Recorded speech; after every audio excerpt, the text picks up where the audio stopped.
Welcome back, everybody, to session 5 of A Lingering Sickness. Last we left our band of rogues, we left them in a vine-covered enclosure off of the forest highway, safe from the prying eyes of the forest devils that would kick them from the forest if they were lucky. If they were so unlucky, they would probably be hung from pine trees without their skins and from their intestines still alive. But we hope that that won't happen this evening. Now, we arouse ourselves to the sounds of a pheasant crowing and beating its wings, looking to get that ass from those ditch pheasant women that he has in his territory. But we take it away to Roland. Tell us what you make of this pheasant cockerel trying to get his women in his ditch. So Roland, as he walks through the underbrush, not on the path, but off the path a bit, with his hooded cloak pulled tight over his face so as not to reveal himself to the sun. Here's this pheasant going after the pheasant hens somewhere in the distance, and he remembers back to his earlier life before he came to this place, where it was not uncommon for him to go to visit the local temples and spend some money with the ladies there. And this pheasant reminds me of the way he would strut about before he would go visit these ladies and such. So he thinks fondly back to that time. Glances back over his shoulder at Osa and shudders a bit, still not 100% sure if she is truly of this world or if she is somehow a creature brought back from the other side. He is yet to make up his mind about that. Ilmatar, he also notices himself and thinks to himself he is definitely a interesting cut of being, but that's neither here nor there at the moment. All the time while he's thinking about this, his eyes are wandering about, looking for any sign of movement, any hint that they may have been spotted, tilting his head to listen for that telltale crunch of leaf under boot, sniffing the air for the perfume of oiled leathers or the char of a torch, possibly, or a campfire that's been hastily put out. He is definitely on his guard. His bow is strung and an arrow nocked, though not pulled back. The only sounds of the forest besides the singing birds of the early morning, the sun has not quite peaked the mountains just yet. It's quite early in the morning. You decided for whatever reason to start moving before the eyes of Voster had fallen upon you. But besides that ditch cockerel going after his ditch parrot hens, they're loud. They're not shy. You'll see a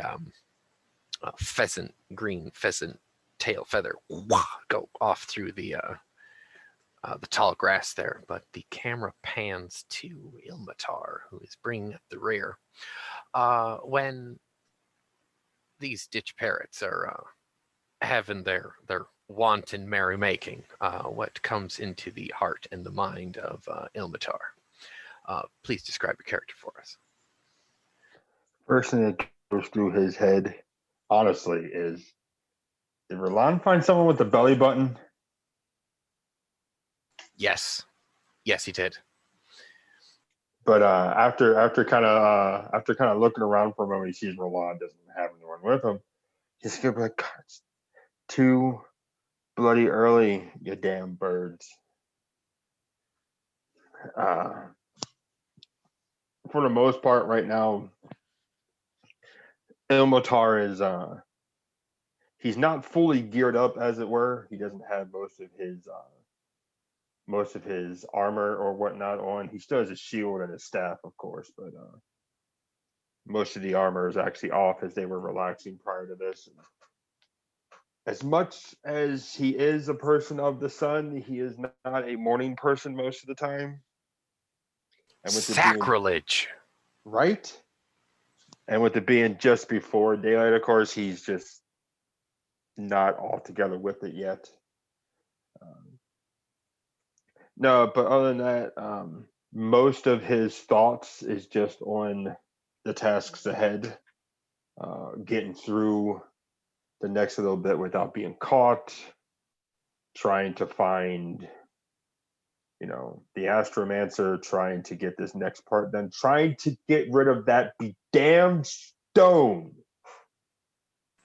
Damn that stone. Damn stone. Damn stone. So, of course, with that lingering in his head, the cockerels and the pheasants going at it kind of just make him for a very, very irritated Dawn Fairfolk this morning. Oh, poor man. So, with this cacophonous feathered orgy in this tall grass,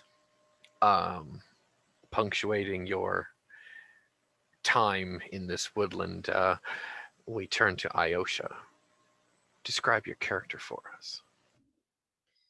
Iosha is already awake, sitting in a tree, looking around nervously. The forest is full of unknown dangers.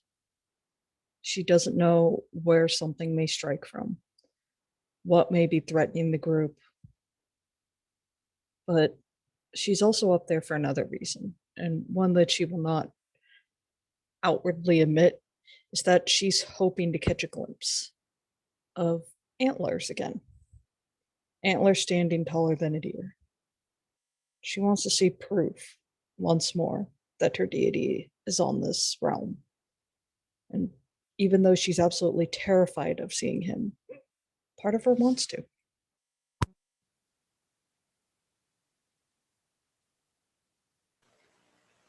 The only landmark of note to you from your vantage point is a lazy, kind of a blue-green river that winds its way through the woodland, and you can see through a gap in, it looks from your vantage point, it looks like a maple tree, could possibly in next near to a few fir trees, like a gap therein.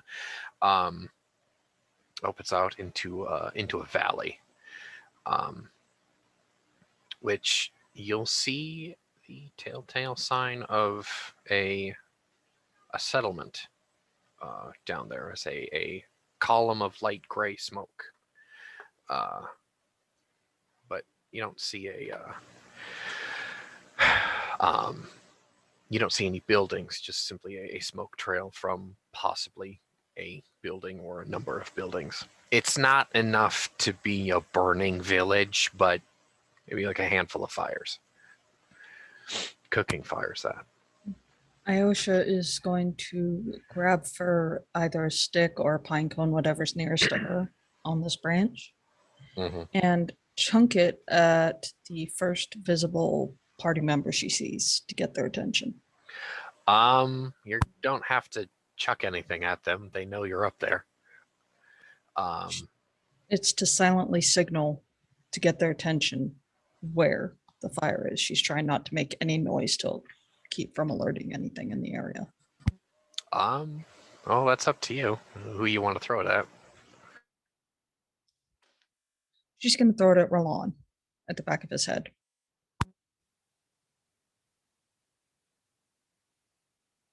So Roland at the as the pine cone hits his back, looks up at the tree, a bit annoyed. To Iosa, you definitely have his attention. Okay. Okay. He looks the direction she's pointing. I mean, you'll down. also see those smoke trails. Okay. In that case, I'll motion my hand and wave Ilmatar and point,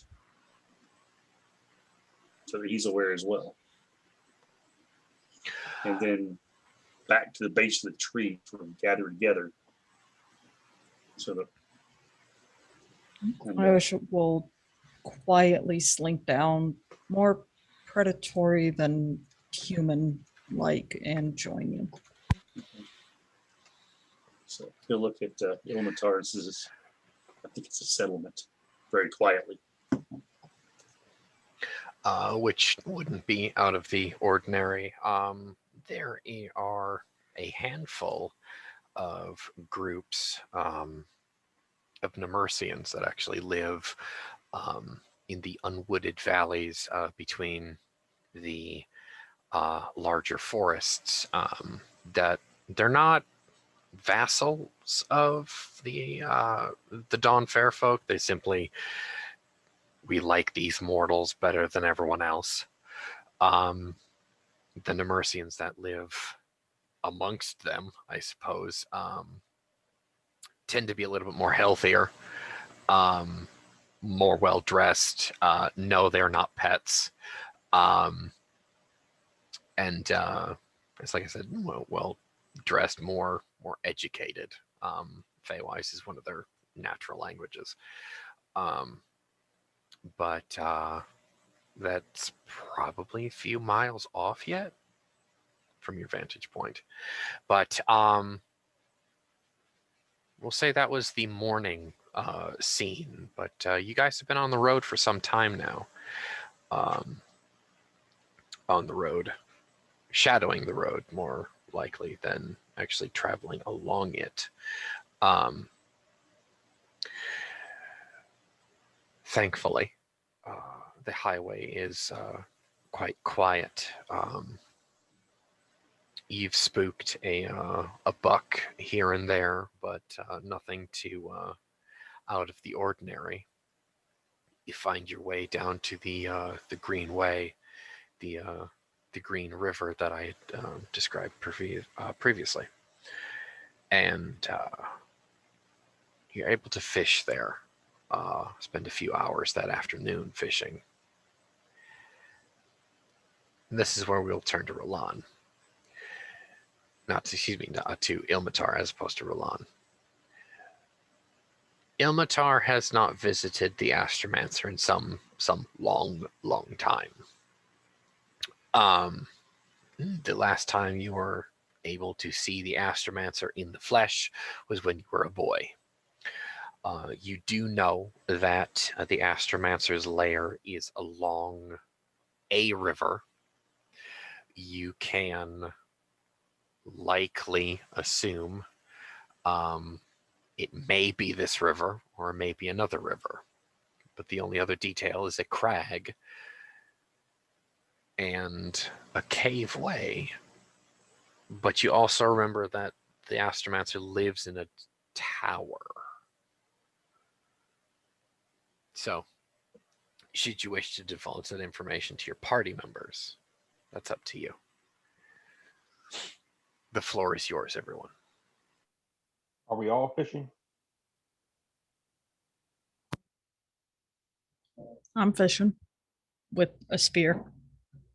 Of course, you go spear fishing. Rolan will probably be on lookout.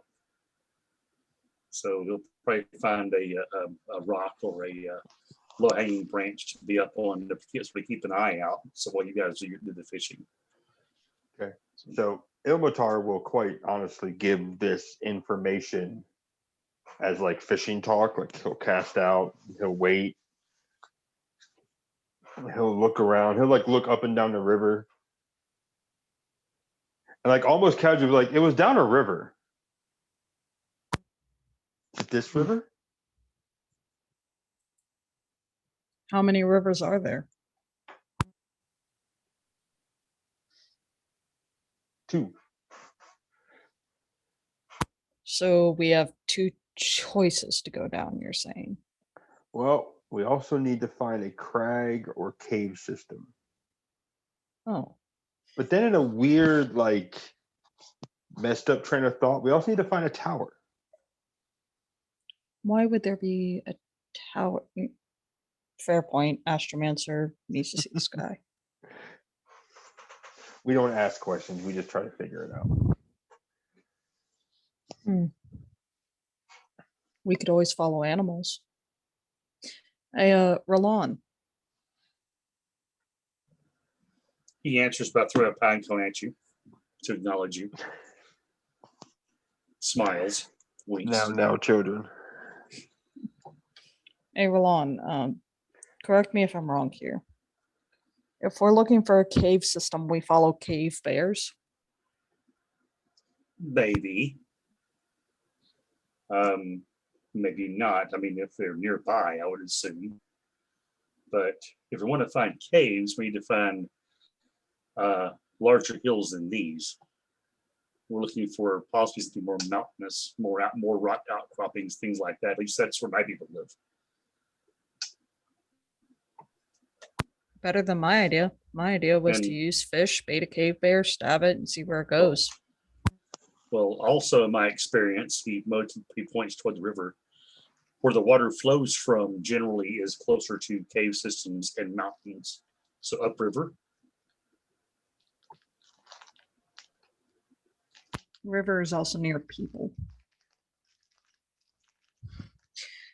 True, but if we mind our noise, maybe we can get past them. How much trouble could we get into if we accidentally encounter a person?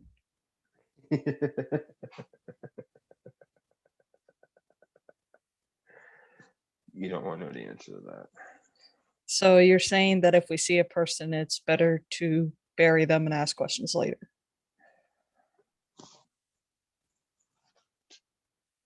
It's better to knock them out and run away before they come to.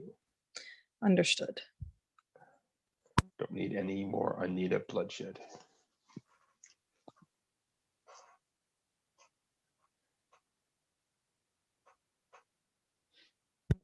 Hmm.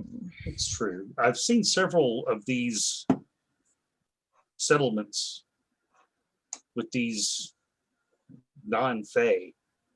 Are they pets or something?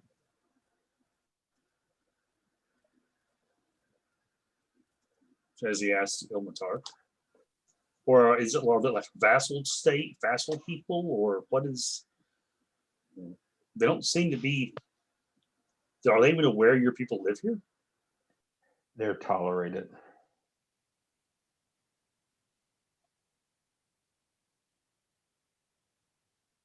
No, not food. They're not vampires. Well, it is a proper question. I mean, we did have earlier, there were those people had no problem whatsoever cooking a troll. So, I mean, I don't know what your people's dietary habits are. Maybe fatten them up and hunt them like bucks.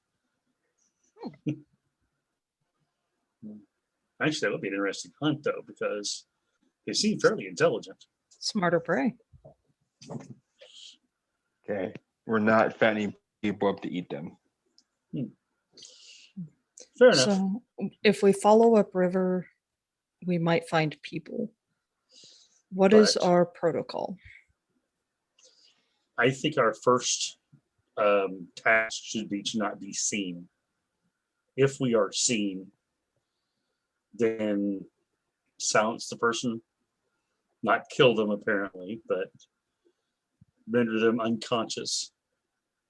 Maybe tie them up and hide them under a tree. Maybe they're a bear's cave. I don't know. But try to make our way past these settlements with the least amount of disturbance as possible. Understood. Narrator, am I correct in assuming that we are currently going upriver, not downriver, though? You guys you came across this river. you're really not going in a direction yet. I'm having it set. I'm giving you guys the option of going up or downriver. Your current position, upriver is to your left, downriver is to your right. On a compass, you're facing south. The north is to your back, so east and west, right and left. Do we have clear vision to the horizon, or is it forested pretty good? No, you're blocked in by forests.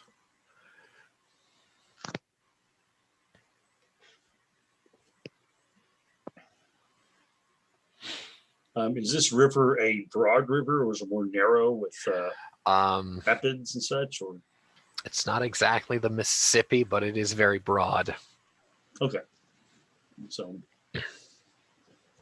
it's more of a burbling than a rushing torrent as far as it is a steady moving wide river. So if you got out there, it's going to take you.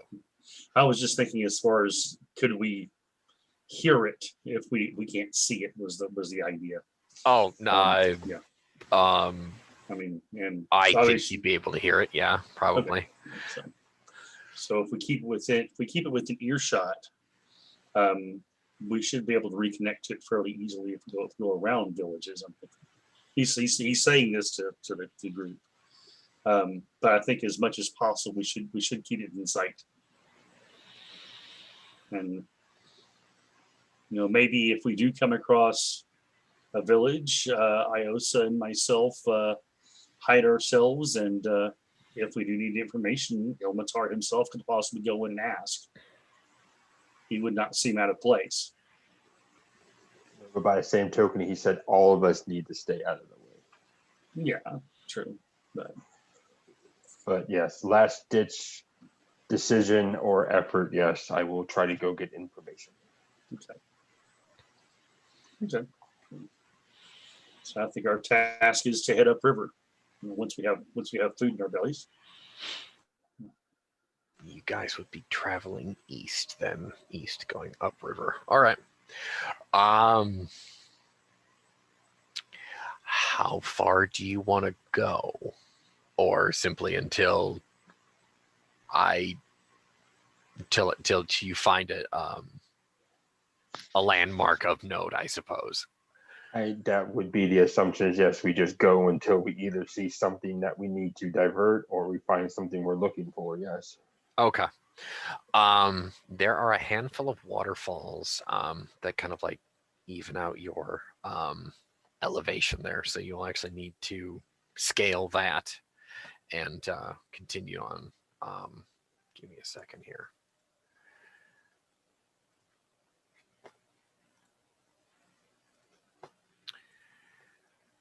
Hang on.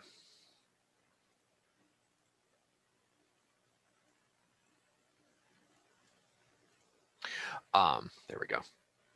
I had to mute my one of my pages. Now, one of these, Ilmatar has academics, correct? Okay. Roll me an academics test, quick like.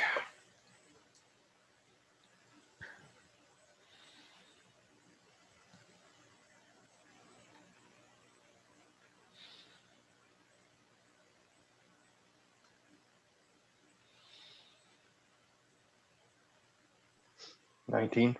19. Okay. Now, you've scaled two such landforms like this, two such waterfalls, and there's the third.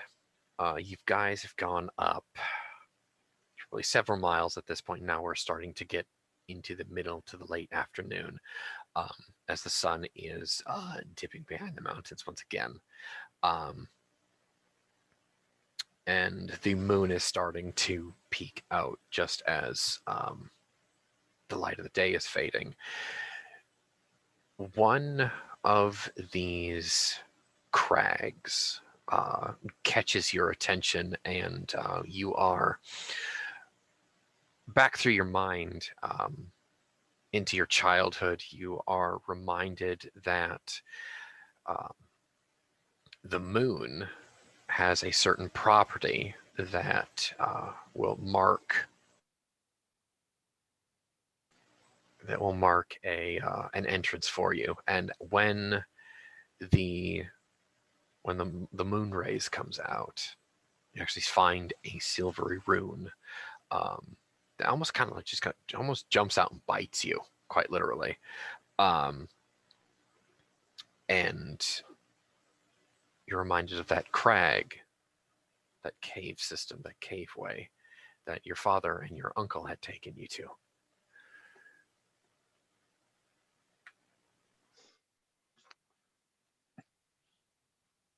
Okay. So yeah, when he sees it, he'll kind of motion the other two to stop, and he'll point out I'm assuming it's on the ground, like etched in the ground. It's actually etched into one of the rock faces, rocky outcropping nearby. Okay. As the three of you are kind of like scaling this cliff, and there's a ledge. You kind of look over, and then the light hit it in just such a way, and it kind of like the light got in your eye, and there it was. Yeah, I'd actually start going towards said rock outcropping. Okay. You find your way over to that ledge, and I won't make you roll for it, but climbing up, you find your way kind of shimmying, like squeezing through this gap. The other two kind of see you just like disappear behind a rock face there as you were the last one coming up. You're maybe struggling to keep your robes out of the water because the current, the curtain of water is so like right there. Possibly gets a bit of your nose wet, but ducking around and underneath this this waterfall, you do see that passageway that does now seem more familiar than not. Your companions, however, are on the ledge above you.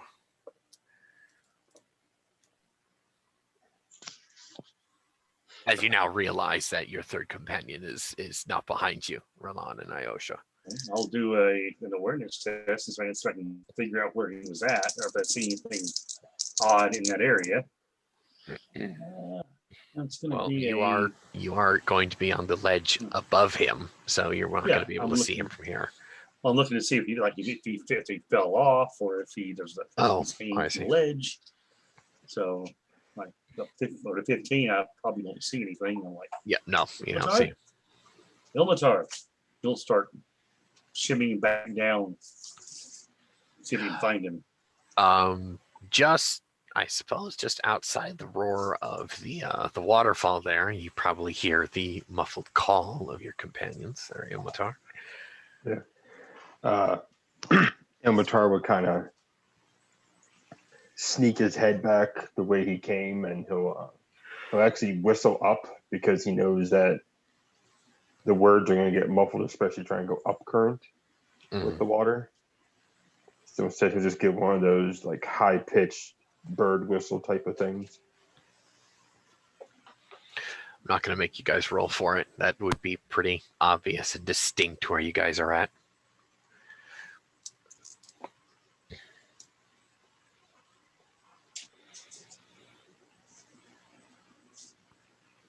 Like, am I in a spot where I can actually like poke my head back out and actually look up at Roland as he's trying to come back down? Yeah, if you look up now, he'll be right there. Yeah. You can reach out and touch him and scare the shit out of him.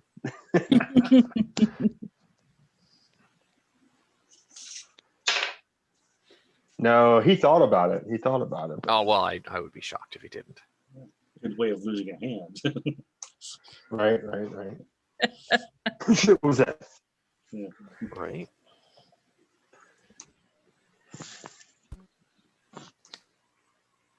Iosha is above Roland, just kind of following him down, but a little unsure of her footing. Okay. Okay. As you're going down, Roland gets, a few rocks in his hair on his face, that kind of thing. So I mean, So, at least the view's so- nice. he'll see if he can see Ilmatar now. Now he's down a little further. He heard a whistle. And he's looking for him. I guess he's right there. under the Look to your waterfall. left. He's behind a curtain of Okay. water. Yeah. Okay. How did you get over he there? actually would have stuck his head out to look at you.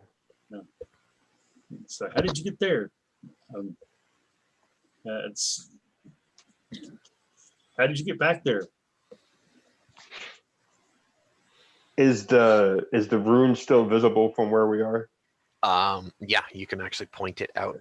Yeah, that's what he was hoping for. Yeah, I'll actually point out the rune and say, found a clue. Take a look at it. Esoteric knowledge. Let's see if it's a thing. It's a thing. I mean, magical thing. So that is going to be a 22 on esoteric knowledge on it. It's a thing. It's a thing. Is it like a runic thing or It symbolic? is. It is. It's a rune that's basically marks a doorway. Oh, okay. Or it's not necessarily like exit here, like what we would have in like a department store or anything like that kind of obvious door, or, excuse me, signage, but it's obviously hidden and you can only see it with moonlight. Okay. Interesting. He'll look up at Ose and motion her down and say, "Follow me." And he'll follow the path along the wall into the waterfall there. She will go ahead and follow him down. Oh, again, just a little tempting to be sure-footed about it, but having a little bit of trouble with it, considering she does not. She does Know not do how to- heights. She does not know how to climb. What? Okay, so it's very much obvious ledges and roots in the wall. Okay. Nor is she acrobatic or athletic. What No, the hell? weird. You are a trout warrior woman. What's wrong with you? Oh, she died. That's right. She forgot all this shit. She ground-based with a pokey. Yeah, right. Oh, okay. Gotcha. She rides Okay. horses. Horses don't climb walls, right? Yeah, well, there you go. It's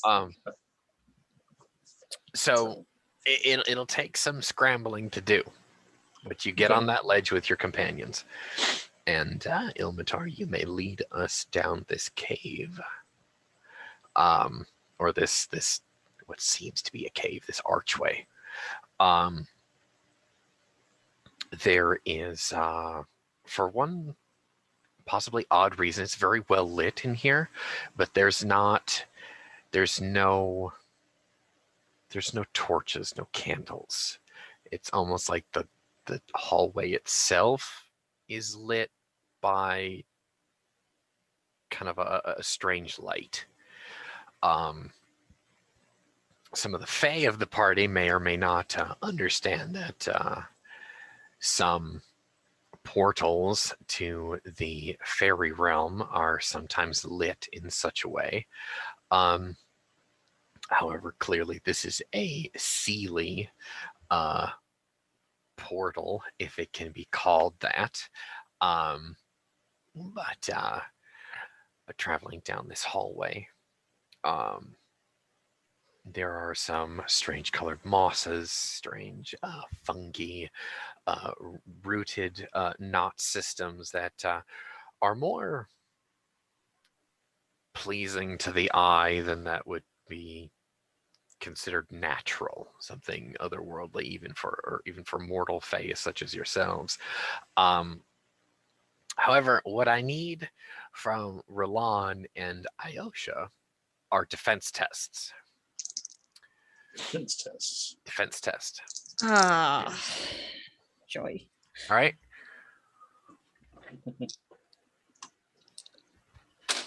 Yay, 12. Oh, Jesus, 12.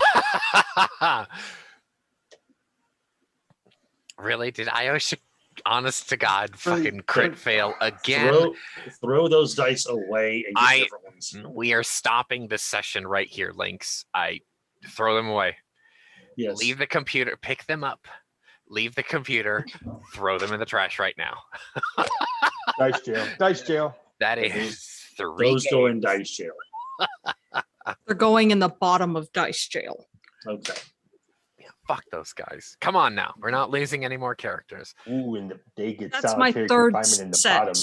of dice jail. I'm telling you, saltwater test your shit. I did. These tested out of 7. Mhm. So put They don't Travis like on you. 120, and then put the 8s up, and then sit them in there for like 3 minutes. Right. And let them cool. Do not use the microwave; they explode. Don't load your dice. Come on now. But anyway. Yeah, you both are gonna get hit. Oh shit. Yeah, for those kids out there watching, that's an old school trick. Don't use it; it's bad. Right. I always have mine facing with the 1 up, so it all drains down to the bigger numbers. So Roland, you handsome bastard, you unseelie cur,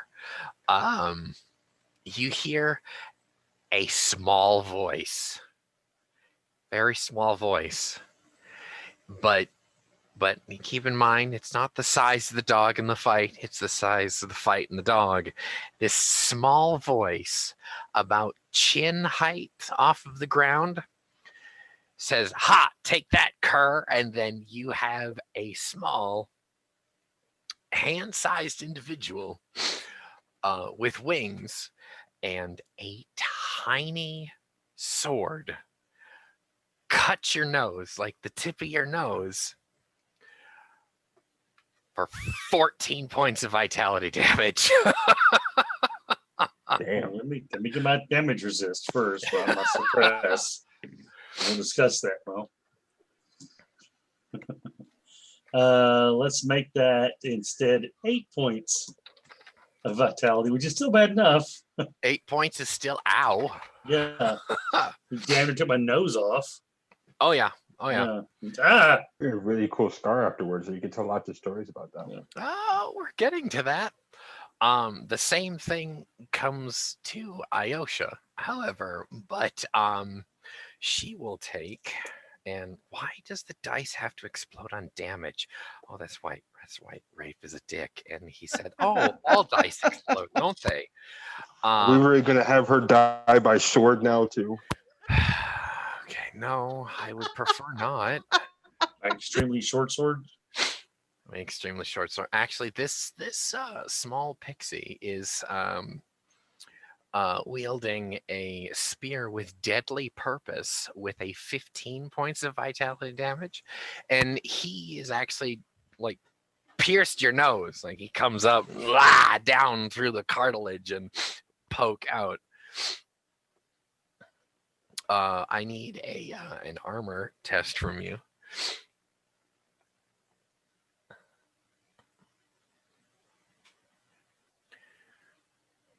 Please suppress most of it. And please have dice that are not mean and naughty.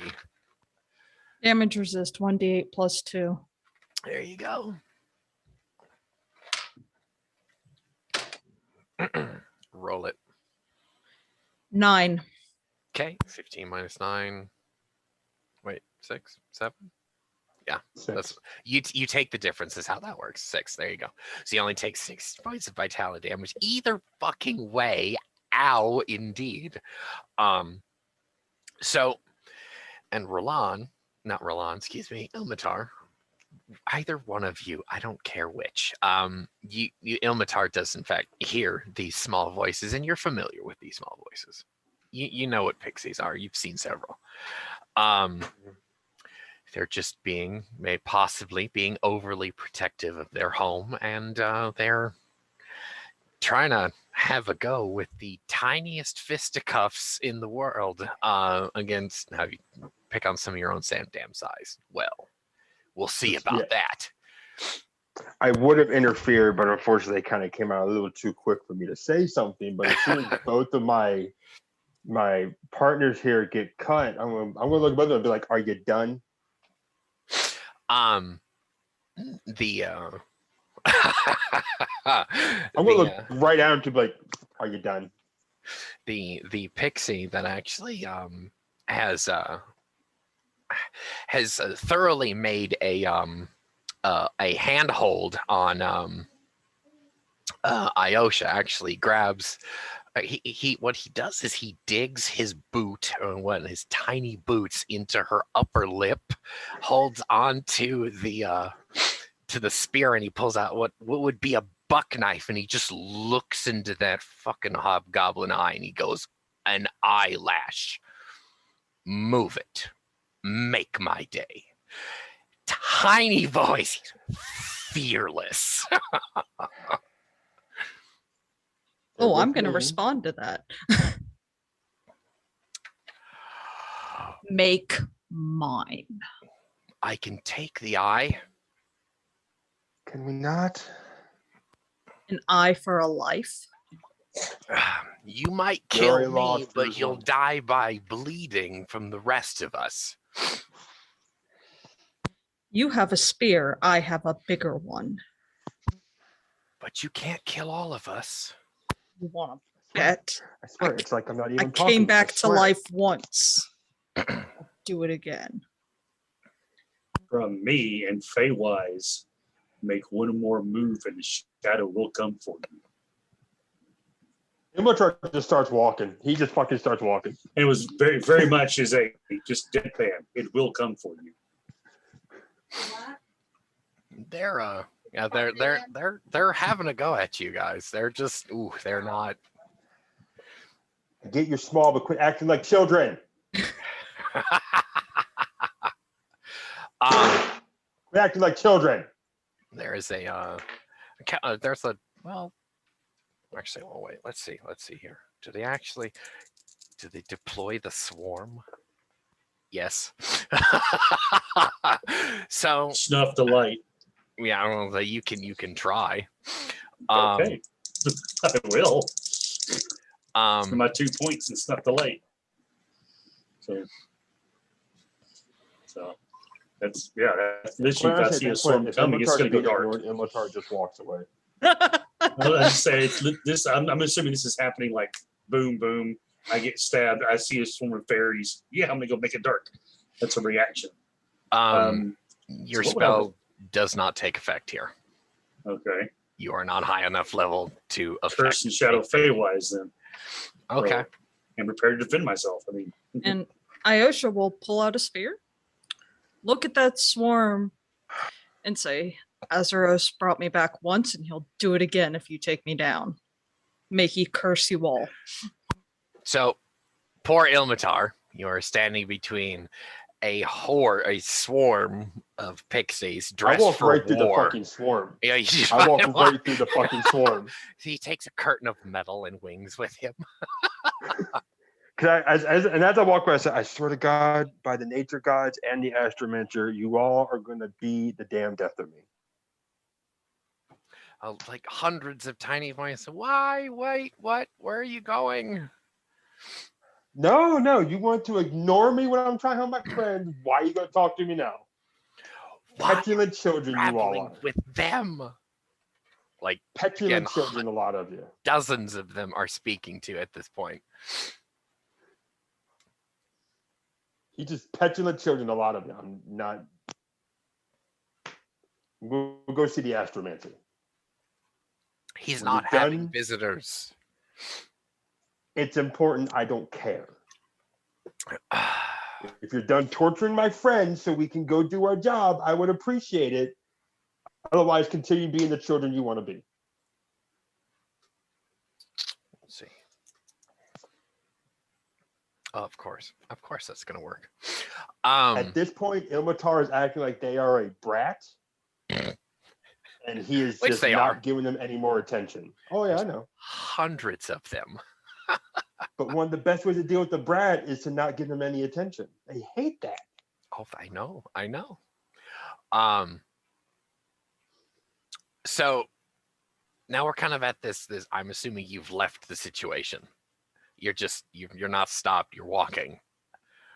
No, unless they like physically stop me or they let my friends through so they can stop me. No, Ilmatar done fucking walked off. Oh, okay. They want to ignore him and act like children. He's gonna go see the Astromancer. And probably tattle on him too. Oh, of course he's gonna fucking tattle. He will fucking tattle. Since you've walked through this curtain of pixie soldiers, which is kind of adorable, that image anyway. But anyway, no, a couple of them just kind of on like, Fey Iron too. oh yeah, no, they are dressed for war. I'm serious. They a couple of them just like crawl into folds of your cloak and just like sit there and lay there. Didn't realize you were on break. Well, they are now. As he's walking off, Ilmatar, don't leave us with these things. Call your guard dogs to heal or something. And get this one out of my face before I squish it like a flea. He just stink eyeing at you. For whatever reason, he is like, so he's a fucking Tinkerbell. So you can see he sits in the palm. He could sit in the palm of your hand, but he is 25 feet tall. At least he thinks so. Oh, you're actually gonna flick him. Off my nose. I am not happy. I'm not having this. I'm gonna pause here as a narrator. If you attack them, you're killing the entire party right here, and we do not have a campaign anymore. My apologies. I will avoid doing that. Thank you. That in I don't want to metagame here, but in D&D slang, that's a lot of hit dice right there. Yeah, I'll avoid that. Thank you. Okay. Yeah, as Roland called for him, he will turn around. And actually, he's going to direct his voice at the one currently impaled on his nose. Get me your commander. Now. You just still stink eyeing at Iosha. He goes, your eyes might be pretty, but I'll be back for you. Good thing you're leaving. Your head would have been nice on my spear as a trinket. I swear, children, a lot of them, I swear. Like Ilmatar is just muttering the whole time. He's just I gotta roll for his athletics to see if I can get his spear out of her nose. He's not leaving it there. So he's gonna let go of your lip, but you have a nice image of him just like again feet dug into the nose, and then you've got a nice nosebleed going on. And so he fucks off.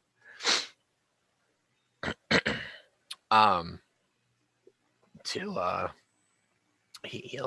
go off to what seems to be like some hidden crack in the wall, and a few moments later, a pixie woman comes out, and you probably just assume it's their queen, and she comes out, and she waits for you to obviously give her your hand so she can stand in it. And so just sit down, and with quite typical brat pouty face, pouty lip, arms crossed over her chest. Well, can you call off the swarm so my friends can come through? Why should I?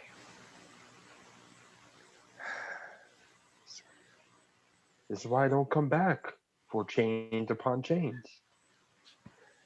I'm upset with you. Why are you upset with me? Because you haven't come back in a while. Well, this time it's important. I'm important too. Well, you don't write.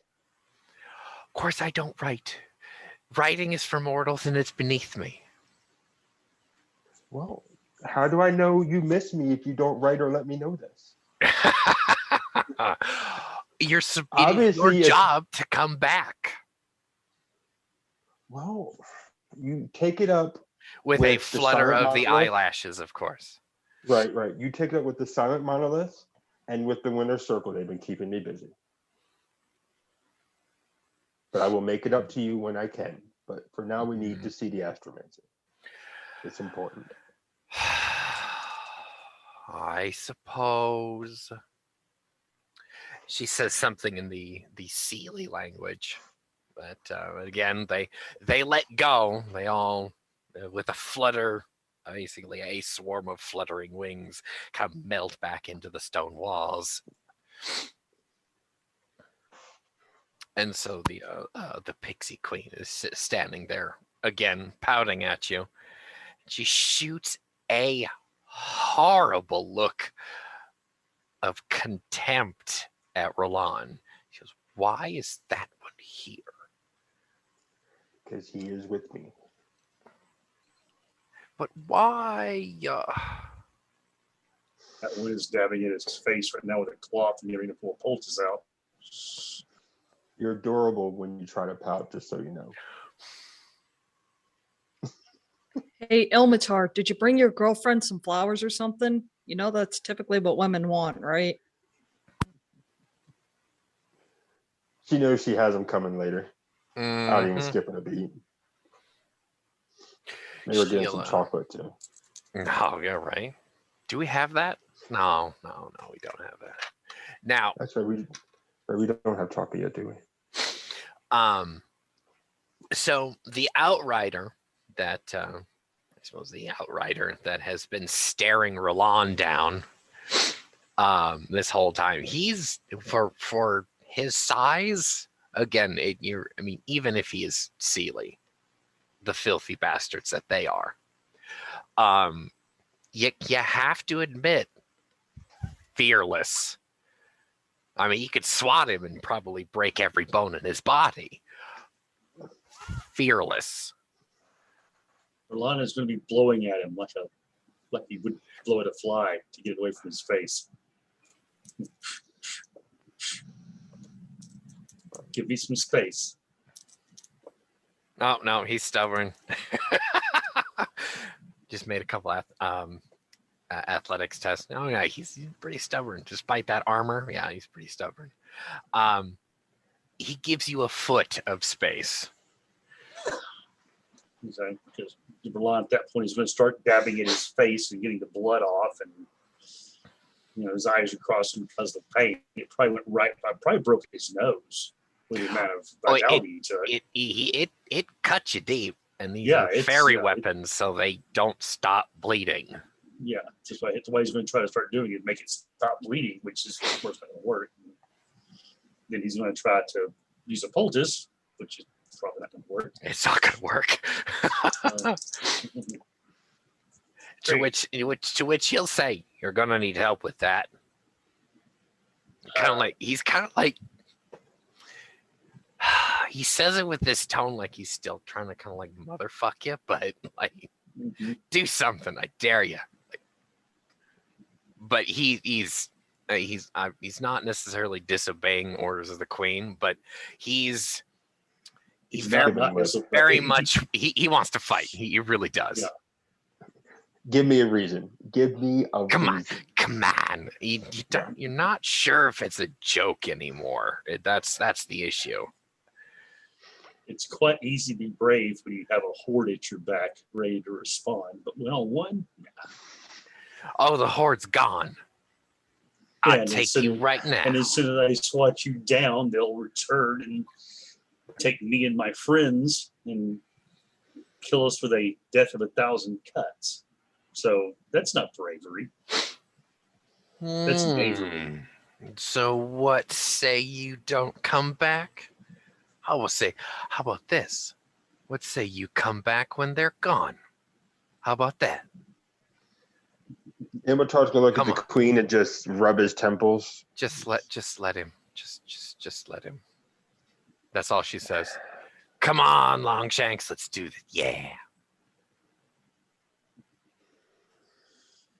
He'll You are reach a up. tall, long shadow.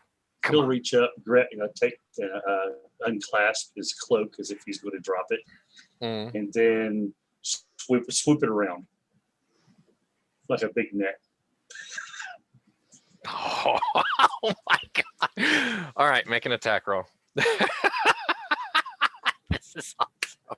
I don't get to use pixies very often. This is great. Children. I'm surrounded by children. Ladies and gentlemen watching this video, this is now why you know why we can't have nice things. That's a 15. Right. Oh, that's awesome. Oh shit! I beat you by 1 point. So he barely gets out of the way.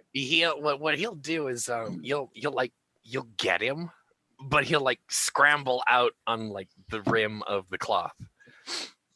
Milan says, "Oh, I apologize. I was just taking my cloak off. I didn't realize that I'm not used to having someone so small, so close." Deception? Go for it. Absolutely. We're having fun with this now. 19. Oh, I actually have deception as a skill pretty high with him. all right. He just sneers at you and goes, I'm gonna let you walk away with your life.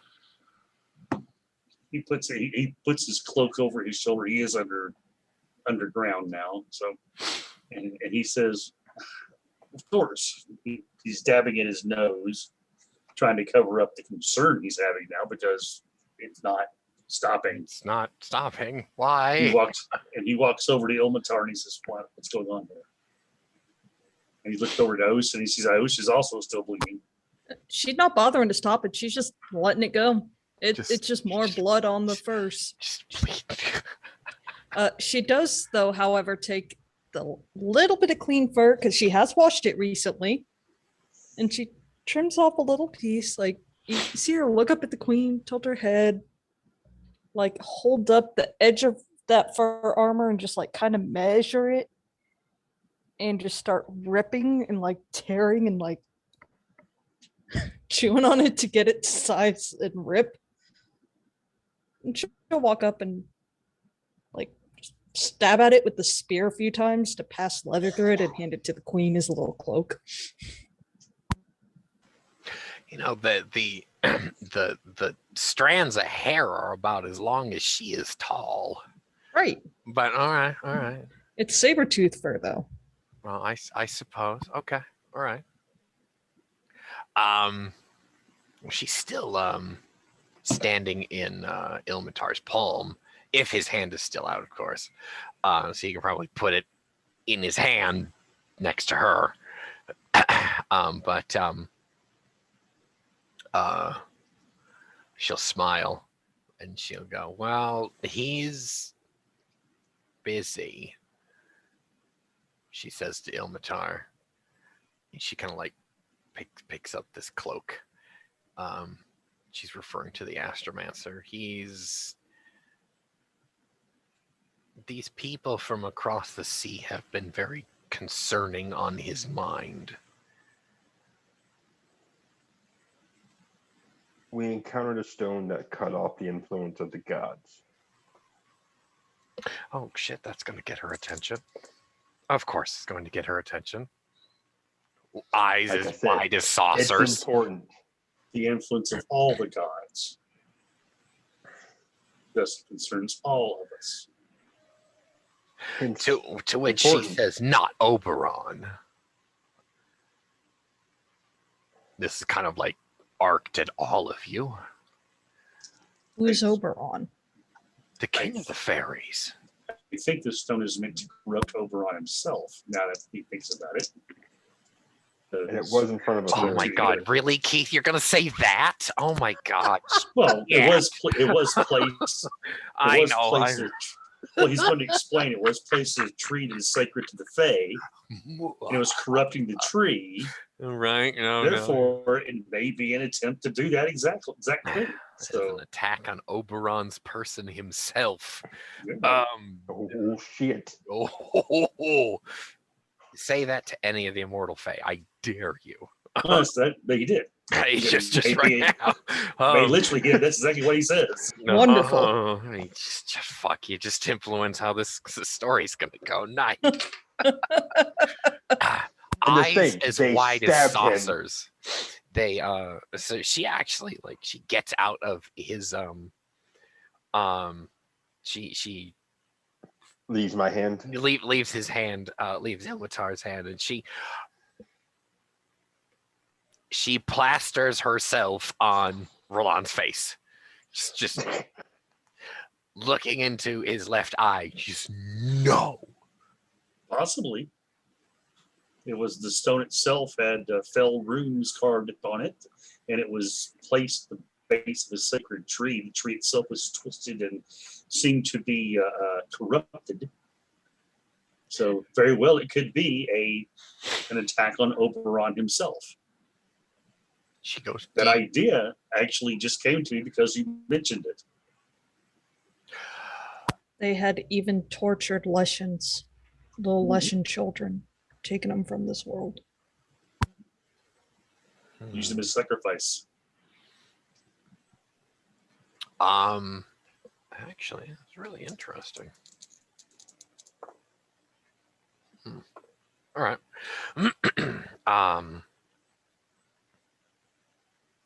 So she kind of arm's reach from Roland's eyes, face. Be careful, Mullane, not to get blood upon you. Pats his nose again. You reach around her to get that nose. 'Cause she's right there. But she, excuse me, Fairy Queen, not Fairy King. He goes, you know what this means to all of our Fae kind. Which is why I am with Ilmatar here. Yes, if that is the case, then So you're not trying to corrupt our groves. no. I have no interest in corrupting your groves. Now, Congress with the women is a different story, but corrupting your groves is not a thing I'm She's, after. You're quite fair. what I mean- sort of Congress? Well, the carnal kind, of course. And he sort of does a half smile and a grin at her and winks. Oh my God. Lure. Oh, she, no. She, Oh, no, Worth a come try. on, come on. Yeah, See go if for you it. can No, seduce no, the fairy queen. no, Come on, go for come it. on. No, I don't care. Just I do it. can't. Just do it. Don't worry.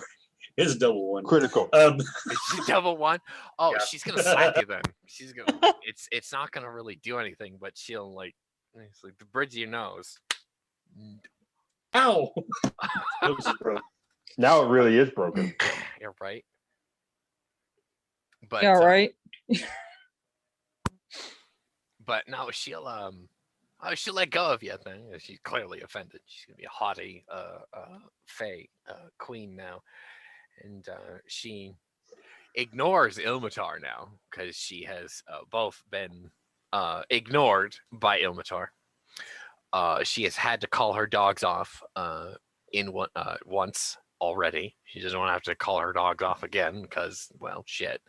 And a dirty, filthy Unseelie made a pass at her.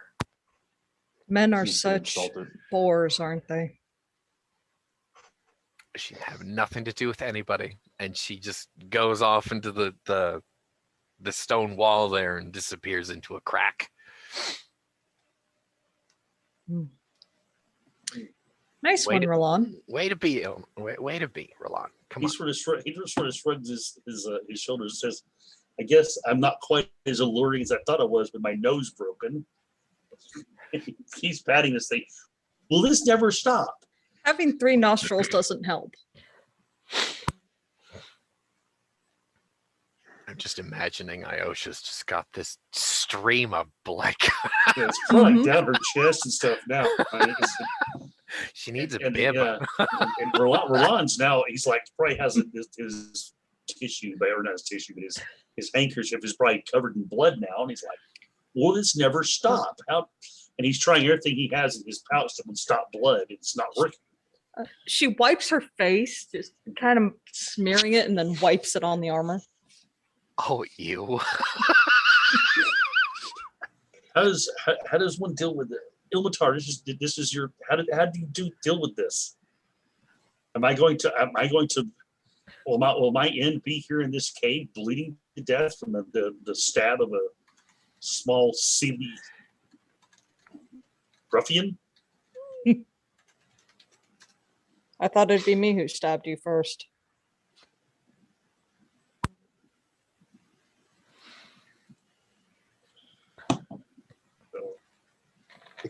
It just cannot be stopped through normal means. We have to find a different method. Okay, So what? We shove stuff in it? I don't. I mean, you can. I mean, you have a hole there. Either of you have lost 2 vitality from bleeding thus far. At this point, Roland's starting to get a little lightheaded. He's gonna actually probably collapse down on his haunches. We need Hey, to Roland. find this other way of doing this quickly. Then Wolves lick their wounds. Have we tried that yet? are you offering to lick my nose? If it'll help. Only if you look hers in return. Hold on. Might not hurt. All right. Ayosha will come up, just hold your face still, and just give a long lick. That's great. Okay. Roland will hesitantly look, and he'll tentatively sort of like open his mouth and like stick his tongue out and drop back a couple of times, and then just like quickly lick her nose. I don't think that's gonna work. All right. Worth a shot.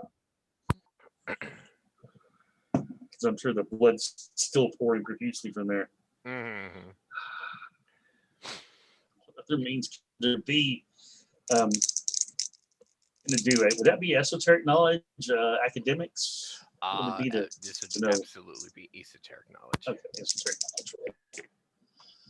Can I at least do an apothecary check to try to staunch the flow a little bit for both of them? Let's see. Say one more time. Sorry. I was saying, can I do an apothecary check and possibly do something from the poultice to at least staunch or slow the flow for a little bit? You would know that you actually do not have on hand what it would take to stop wounds from fairy weapons. Fairy weapons do not stop bleeding, no matter how deep or how shallow or how whatever. You will simply bleed and bleed and bleed until you die. So I meant slow the bleeding. So a 14 on the esoteric knowledge. You've heard of this sort of thing, and you have heard that it is a horrible way to die. Wonderful. The fairies of the east are worse, however, because they'll bite you and they'll try and eat you. These fairies, however, had enough sense to, I don't know, kill you with dignity and with a sword or a spear. So Roland is going to say what treachery. It's they cut you, let you bleed to death, and then once your body is gone cold, they'll come back and feast upon us, I'm assuming. Speaking from his experience. And Ayosha is going to say quite loudly, kind of voice directed towards the other side of the cave. It seems no one obeys hospitality anymore. We enter, we give a gift, and they give none in return. No food, no water, no healing.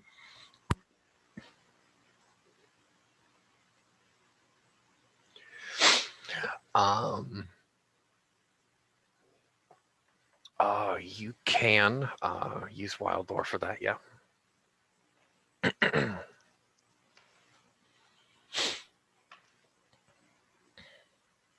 So Roland's going to be trying to figure out if there's anything 21. think of to do. Well, apothecary-wise. you're able to find some moss and some of those root systems you could probably grind to make a paste um, and augment a poultice that way. Because we're kind of halfway between the realm of the living and the realm of the Fae as well. So some of the things here might work differently. In reference to another character in another time, Shihan was given 9 arrows of the golden goose that would not break on this realm, the realm of the living. However, if he went into the fairy realm, the arrows would break as normal. So, So, again, possibly with some academics involved, you could likely assume that reagents from the fairy realm used in a mortal and mundane fashion could possibly staunch a fairy wound. 5 on the academics, by the way. Yes, what I just said you do know. Well done. Copy and paste, please. Right. So, yeah, I will go track down said regents. If you would like to move your people through this hallway and out into the light of the sun, you can do that to possibly find more on the other end. Ayosha, can you help carry Roland through, please? Not a problem. He looks light. And Ayosha will walk he over is to friendly. Roland, look him dead in the eye as she picks him up and say, "This is the only time, but I'm going to need you to hold my shoulders. Okay. And I'm going to Um, carry you through the cave." Just a moment. He rebuckles his cloak and throws it over his head as he does so, making sure he's fully covered again. So, back out in the light of day, we find ourselves in a grove, a perfect grove on a perfect summer day. That sticks out to you because it was autumn previously, with the birds And singing, dark. and it was dark. And this is about mid-morning on a pleasant, beautiful, perfect summer day. And there is a stone tower on the other end of this clearing from you. If I could have a brief soliloquy from all 3 of the party members. We're going to start with Roland. You filthy, unseelie thing. Roland is feeling more and more lightheaded as he is fairly severely injured at this point from the blood loss. His normally pale skin, if anything else, is even paler. He holds this soiled cloth over his nose, just fighting against the inevitable in his mind. And his thoughts as he's brought it into the sunlight is it is jaggedly bright. Everything here seems to stab into his senses. The grass has almost a razor's edge feel to it. The wind is almost scouringly hot. The sun is so bright as to blind him, and the breeze that blows across his face seems to almost be like the like blades of glass or shards of glass flaying at his skin, though it leaves no actual damage there. It makes him very uncomfortable just to exist here. The actual sunlight on his back through his cloak feels like an open oven to him, and he is not very far from losing consciousness at this point, as he's staunching the flow from his nose as best he can. Have we lost any more vitality since he came out? Has not been long enough, no. Okay. All right. But he's starting to truly lose hope. He thinks, is this the hell that I'll be consigned to, away from my God, away from my people? If I come here to die in some, dark, forsaken place. He's thinking very, very dark thoughts right now. I would like a life force test, actually, from Roland.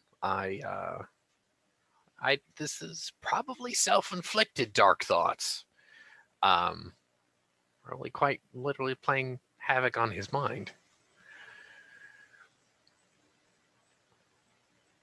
It's a 19. Okay.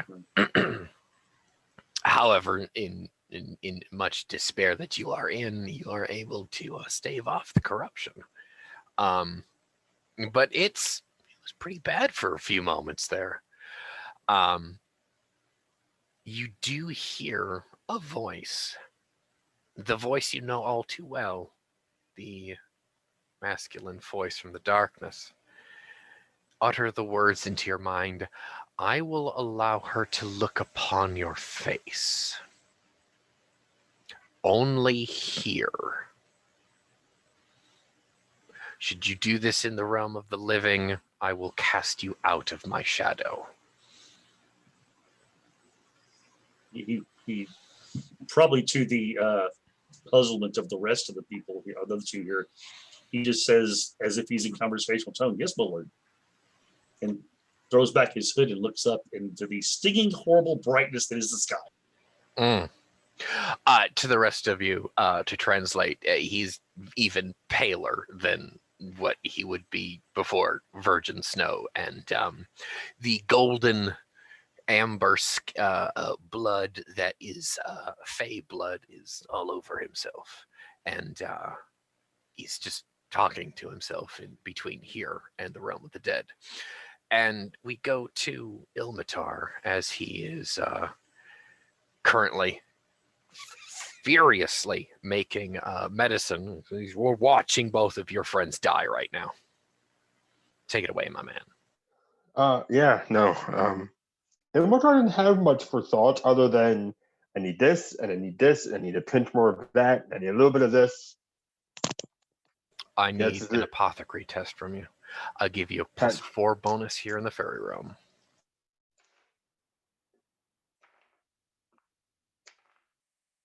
Jesus. I should probably go to Iosha next because she's actually dying and Ilmatar's not. Iosha, you want to take it away here while he's doing that?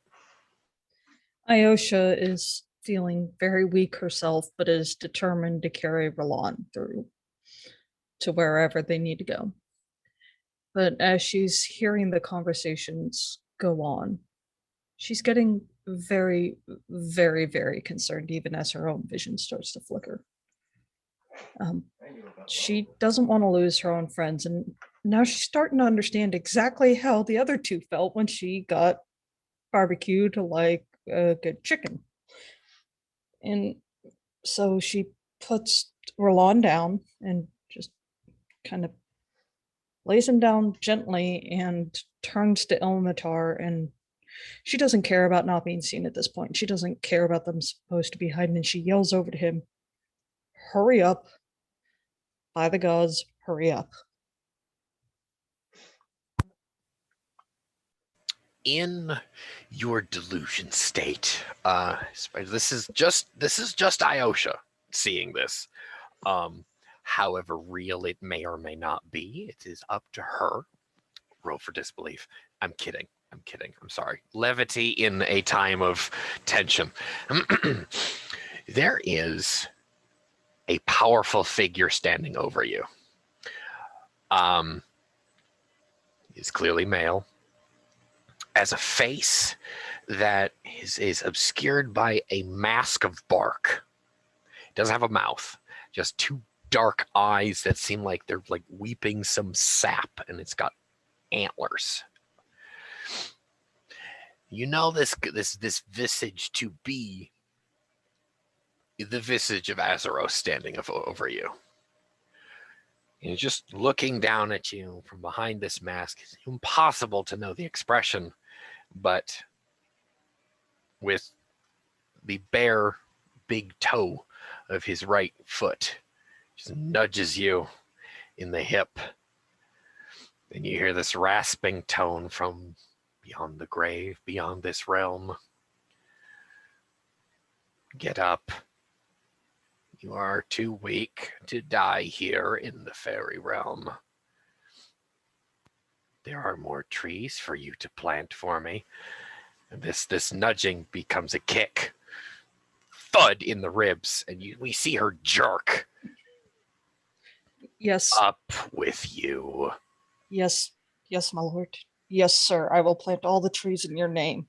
And she struggles to get at least to her knees, and she starts muttering, "I'll find a freaking seed here, and I'll plant it in the normal realm, and let the fairies kiss my ass." As the Lord of Trees and Withering, one of the few in this time, Lords of Darkness, sees you struggling to your knees. I need you to make. Do you have grades in athletics? Correct. You do. You don't. Well, you can use it untrained. That's fine. And make me an athletics test is going to be fucking hard. Do it. What do you get? What do we got? Double eights, continuing the roll. No, if you crit, you don't have to re-roll again. So you're able to struggle to your knees and actually look up into those eyes, just those dark pits, as he's actually bent down to look you in the face. And this entity roars into your face. Do you defy me, girl? Never. Good. And you blink, and he's gone. I need a conditioning test from you because that was a colossal effort. Well done. Keep in mind that was a crit. Put a tally next to your physique score, so when you level up, you can increase your physique score. Remember that. I'm gonna put a tally and get that. What test? Conditioning test? Conditioning test, yes. Ooh, I have a beautiful bonus in that. Hell yes, you are going to need it. So that is 7 and a 6. Yeah. Which is 13 plus 11. My goodness. 24. 24. Amazingly, you don't pass out. But you're going to want to sit back down because it hurts to move. Yeah. And now we will go to Ilmatar for his soliloquy. 42 on the apothecary check. Hell yes.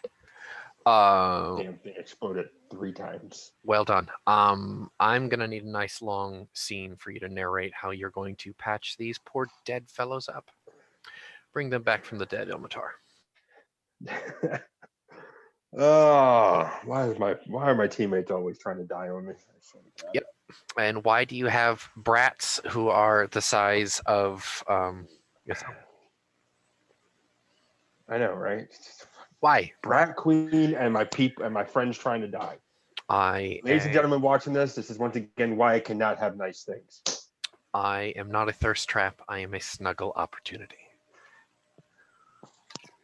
No more TikTok for you. Hey, she's cute. No, but in all seriousness, soliloquy. So yeah, Ilmatar is frantically mixing these damn things up. Mortar and pestle. You can almost see like the material from the thing like trying to flake off with how much he's freaking doing this. It's gonna be smooth by the time he's done today, which is really bad to be said of a mortar and pestle. I'm just saying. Once he gets that done, he'll actually lay out 2 of his poultices, and you can use 1 on each person because fuck it, that's what he's gonna do. He will actually do, even though Iosa has the more gratuitous wound, or grievous wound rather, Verlan is looking worse for the wear out of the 2 of them, so he's actually going to deal with Verlan first.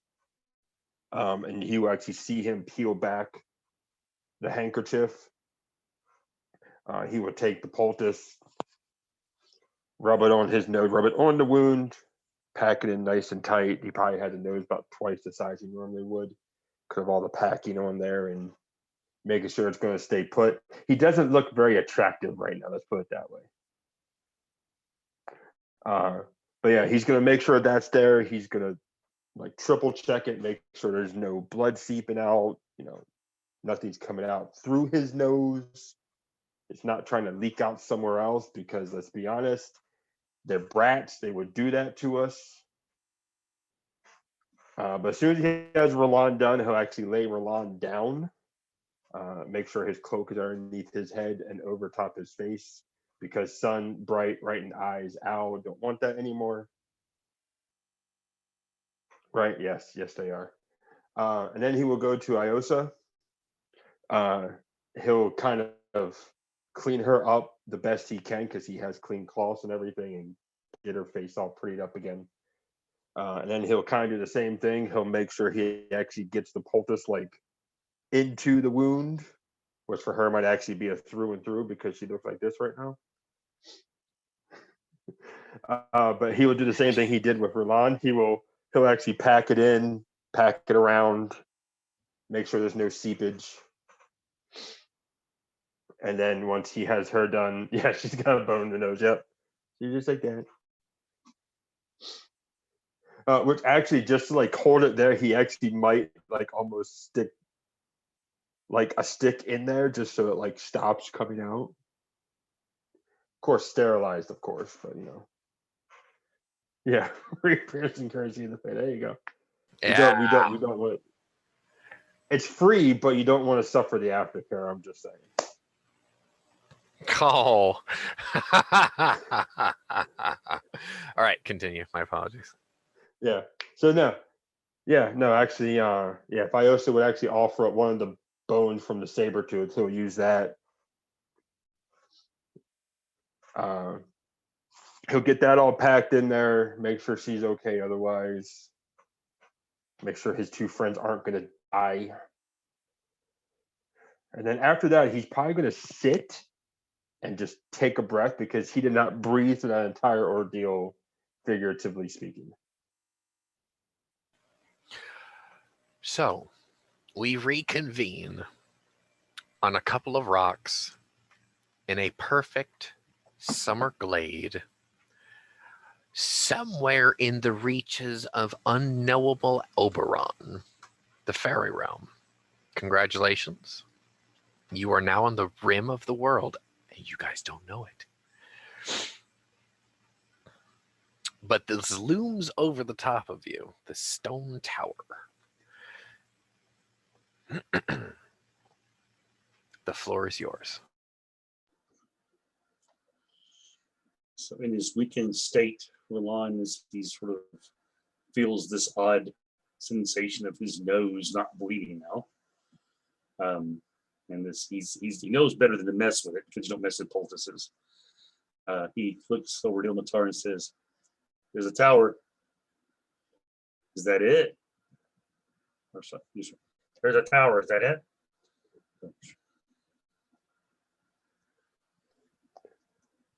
Yes, more likely that is it. You just need the rest for the moment. Yes, I need the rest. He leans back against a tree and closes his eyes for a moment and actually will do something you've not heard him do before. He starts very quietly humming a tune. It's a very haunting tune, but he doesn't actually sing it because he doesn't want to sing it because of the nose injury. But it's a melody that's very with a song of 12. It's not bad. He's not off key, so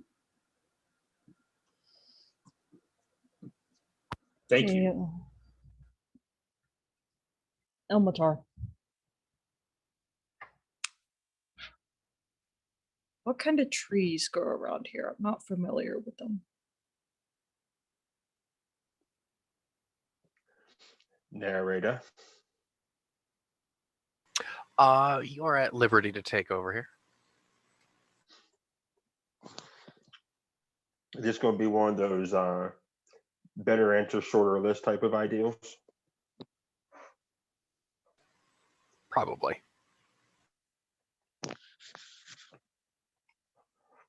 So, with that thought in mind, and once he knows that you guys are okay, Imitar actually will take an actual look around, not just frantic ingredient searching, but actually take a look around. And he'll actually point out to Iosa like 6 different species of trees in like a 200-yard radius, like circumference. Some of And- which should not grow next to each other. And are any of these pixie things around guarding them? There are no fairies right now that you can see. For every fairy you can't see, there are 3 more fairies you can't see. Well, of course. Ayosha's gonna walk up to the first tree, look at it, and look at the ground. And perception check to see if there's any dropped seeds. Go for it.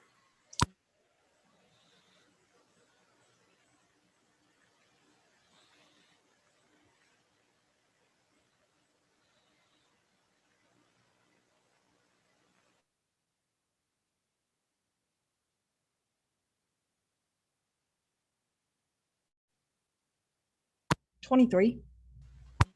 Yeah.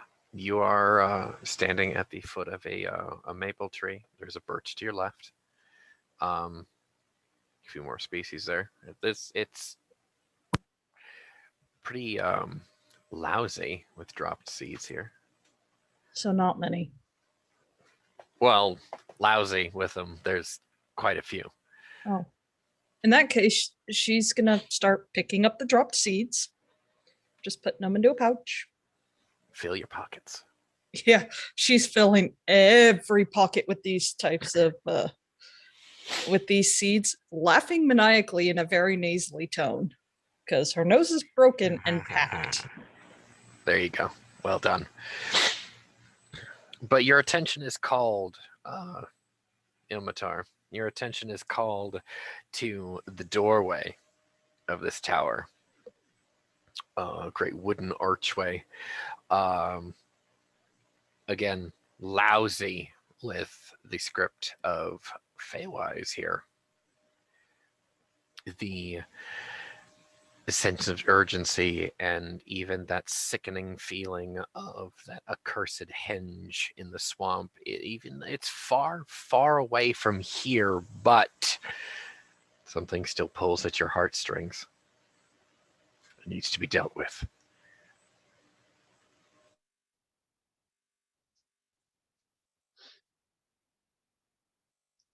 Can I read what the runes say? It comes to you in the form of a riddle. Of course it does. Of course. As you know, your cousin the Astromancer does adore his riddles.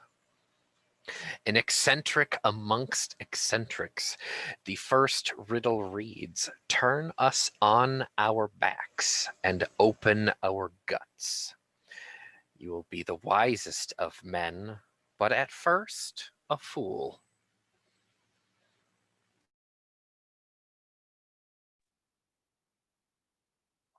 Roland, how are you with riddles? I'm fairly good at it. At riddles. Why? I got one for you. Okay. He'll toddle his way over to where you're at. Look at the runes. How the runes got here. For the sake of the scene, there's a rock nearby that you could sit on. Okay. Okay. Can you repeat it one more time for me as I read it? Turn us on our backs and open our guts. You will be the wisest of men, but at first a fool. Hmm. It's a book. I'm thinking books, yes. Do you answer out loud? No. Yeah, he says it's Ilmatar. I think it's books. You turn them on their spine, which is their back, and you open their guts. There's You know papers. nothing when you begin, but once you're done, you can be a very wise person. When Ilmatar, it's not Ilmatar, when Rillan utters the word, I believe it may be books, a rune flares to life on the left-hand side of the doorway, and that riddle disappears and is replaced by a second riddle. While that, So, he waits for over. Okay. Hi. the second riddle reads, we are all around you, yet to us you are half blind. The sun makes us invisible and difficult to find. What are we?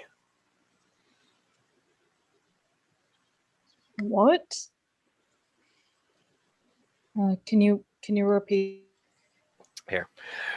We are all that, around. please, narrator? Okay, let me finish. We are all around, yet to us you are half blind.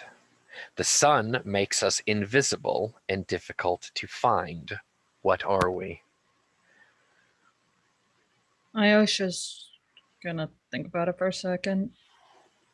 I'm assuming that someone is translating for her because she can't read Feywild. Yes. Okay. Yeah, we'll be speaking them out loud. That would be starlight or stars, wouldn't it?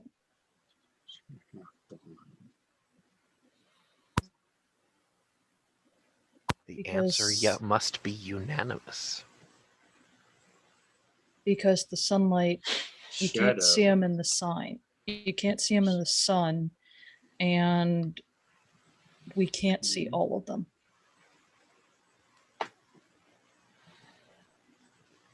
You're half blind. And we do not have our full vision at nighttime. Well, you don't. Fair point. Stars would fit though. Don't you think so, Ilmatar? The half blind line that's kind of throwing me off, to be honest with you.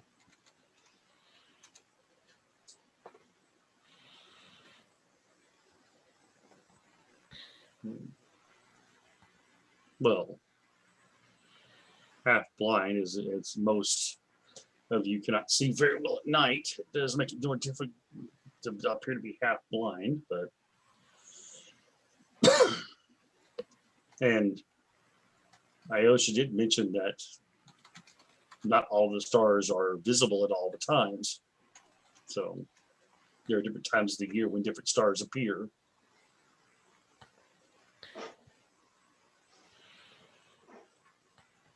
So I think it may be stars. And once again, half blind also means that half the time you can't see them.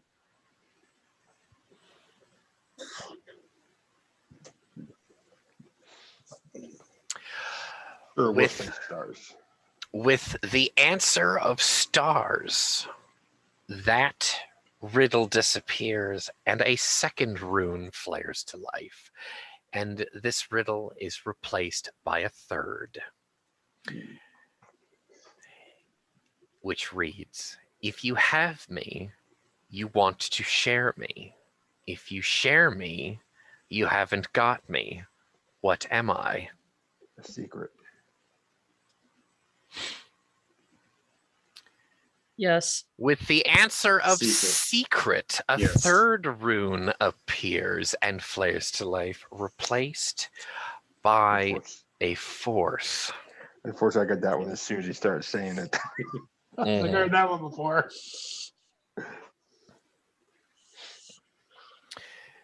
The answers of these riddles 3 hide the final key.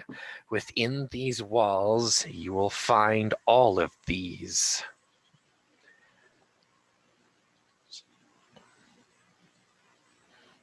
A secret book of stars. Hmm. The Astromancer. The answer be. must be unanimous. He's a secret amongst Elmatar's people. Mhm. He looks at the stars and he studies. Mhm. That does seem to fit. Ilmatar, what do you think?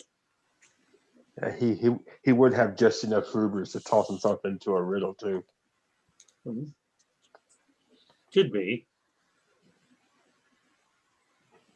So I think it is the Astromancer. With the answer of the master of the house, a fourth rune flares to life and the doors slide to their sides. The way is open to you. Well done.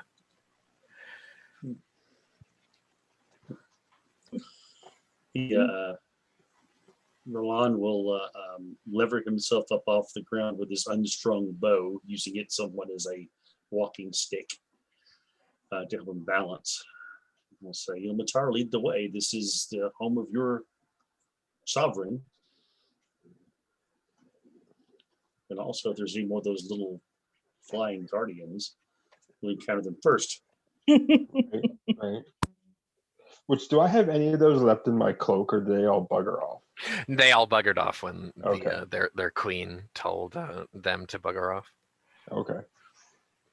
I was I just like, mean, I don't. you'd have to shake them out of your hair if they were still there.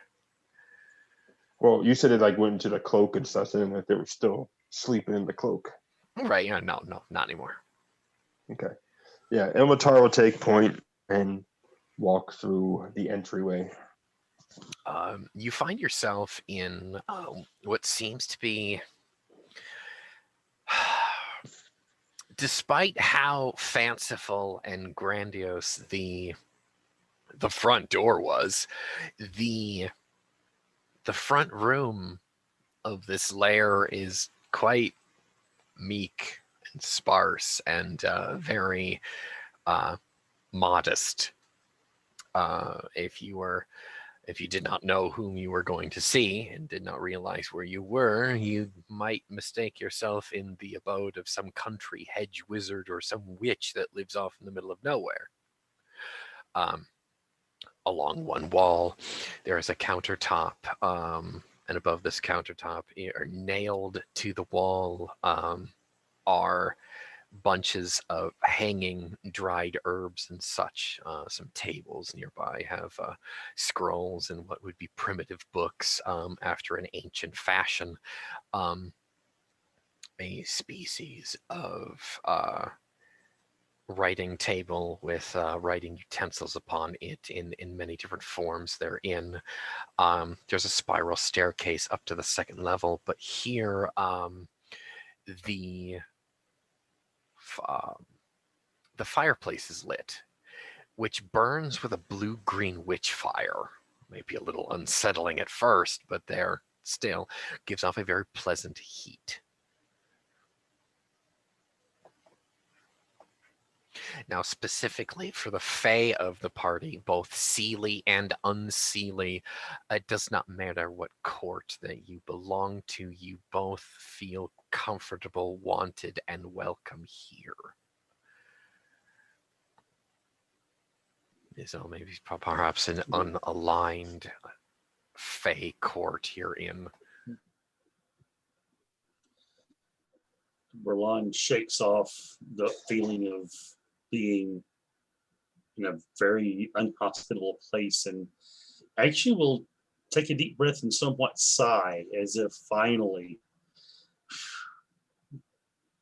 that place It's very homey. Despite you're used to having thousands and thousands and thousands of tons of stone above your head, but this actually feels pretty damn close to perfect, if not perfect, in your mind. Okay. You can't put your finger on it, but this is, ooh, that's some good stuff. Oh, yeah. Are there any seating that we can see? There is some carved wooden chairs. that clearly have not been used for a long time. We're thinking, I mean, it's over exaggerated, but a thick inch dust over everything. The Astromancer doesn't have guests often. Ayosha will say out loud, well, that looks easy to wash blood off of, and she's gonna go plop herself on a chair. Dust plume. Yeah, no, but it's quite comfortable here. You're half you kind of half want to put your feet up on the coffee table, even if it's not fucking house. But it's kind of like, wow, this is kind of great. You will do so. No, She's tired. oh my goodness. And her feet have been carrying her ass around, so of course she gets to put her feet up. And Roland's. Roland is going to hobble over to the desk. Well, Thanks, Keith. Literally. Thank you. He's going to hobble over to the table and he'll start just looking at the scrolls. If there's anything open, he's going to look at that. See if there's anything of interest to him. That particular scroll on the desk is a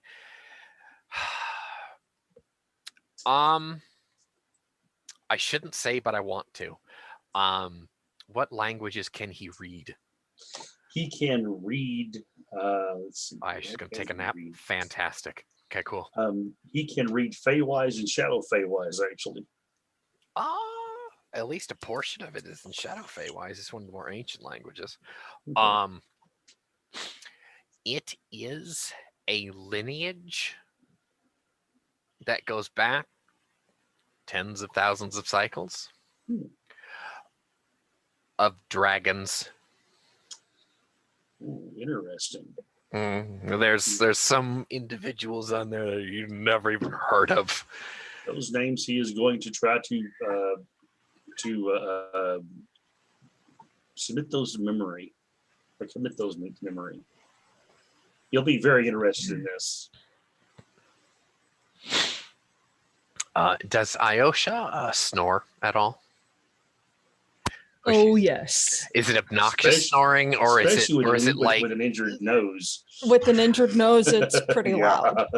okay? It's just So are we talking like on a scale of 1 to 10, 10 being like about an 8 with an injured nose. with being obnoxious, and 1 obviously being like a distant tide, so about an 8.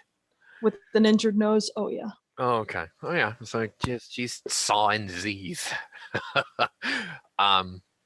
Ilmatar, this is not unlike your grandfather's home.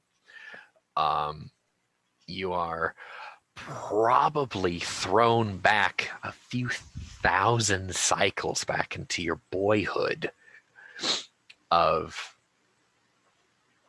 visiting Babushka or Granddad. Perhaps an apparition in your mind, kind of as a younger version of you, and possibly your elder sister when you're both children, kind of runs across the floor in front of you, but you're interrupted by your reverie there by a snoring trout woman. Yeah, which is honestly probably a good thing, since Ilmatar did kind of get lost in the past. If Roland happened to look at them, he would kind of see Ilmatar get like that glassy half look when someone's just staring off into nothingness. As Ayosha snores, though, and he'll kind of shake his head, he'll look over at Roland, and we just lost the narrator. No, I'm still here. Keep going. Okay. I am checking some notes, and I don't want you seeing my screen right now. All right, it works. It works. Keep going. Okay. Yeah, so Roland will see him kind of shake his head, and Ilmatar look over, and you be careful what you read over there. Some of it isn't supposed to be for you to know. Not seeing the Astromancer on the first floor, Ilmatar actually will advance toward the staircase. You get to the bottom of the staircase, and you do hear the scratching of possibly charcoal or a quill on some kind of parchment. Now, this spiral staircase, is this, I'm assuming this is made out of metal, or is this all stone? This is all wood, Okay, it's all wood. carved wood, formed wood in some fashion or another. Ilmatar will actually knock at the bottom.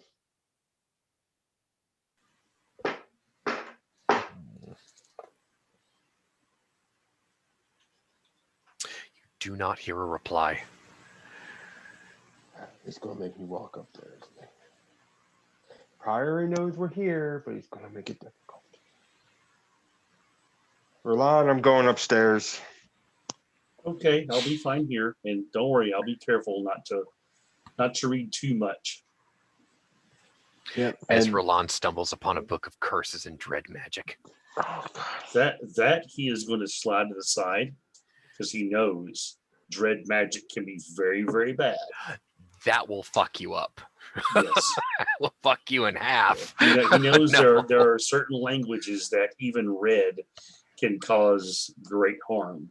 So yeah, he's going to push that one to the side and make sure it's not, bothered. One of these pages that slips out of the curse book here, because of course the pages don't stay where they're fucking supposed to. Yeah. One of these pages isn't titled, but one of the notes reads in Shadow Fae wise, the Black God Ritual. He pauses for a moment. Put that back. Pauses for a moment, thinks about it, and then tucks it back in. He knows there are certain things that are not for him.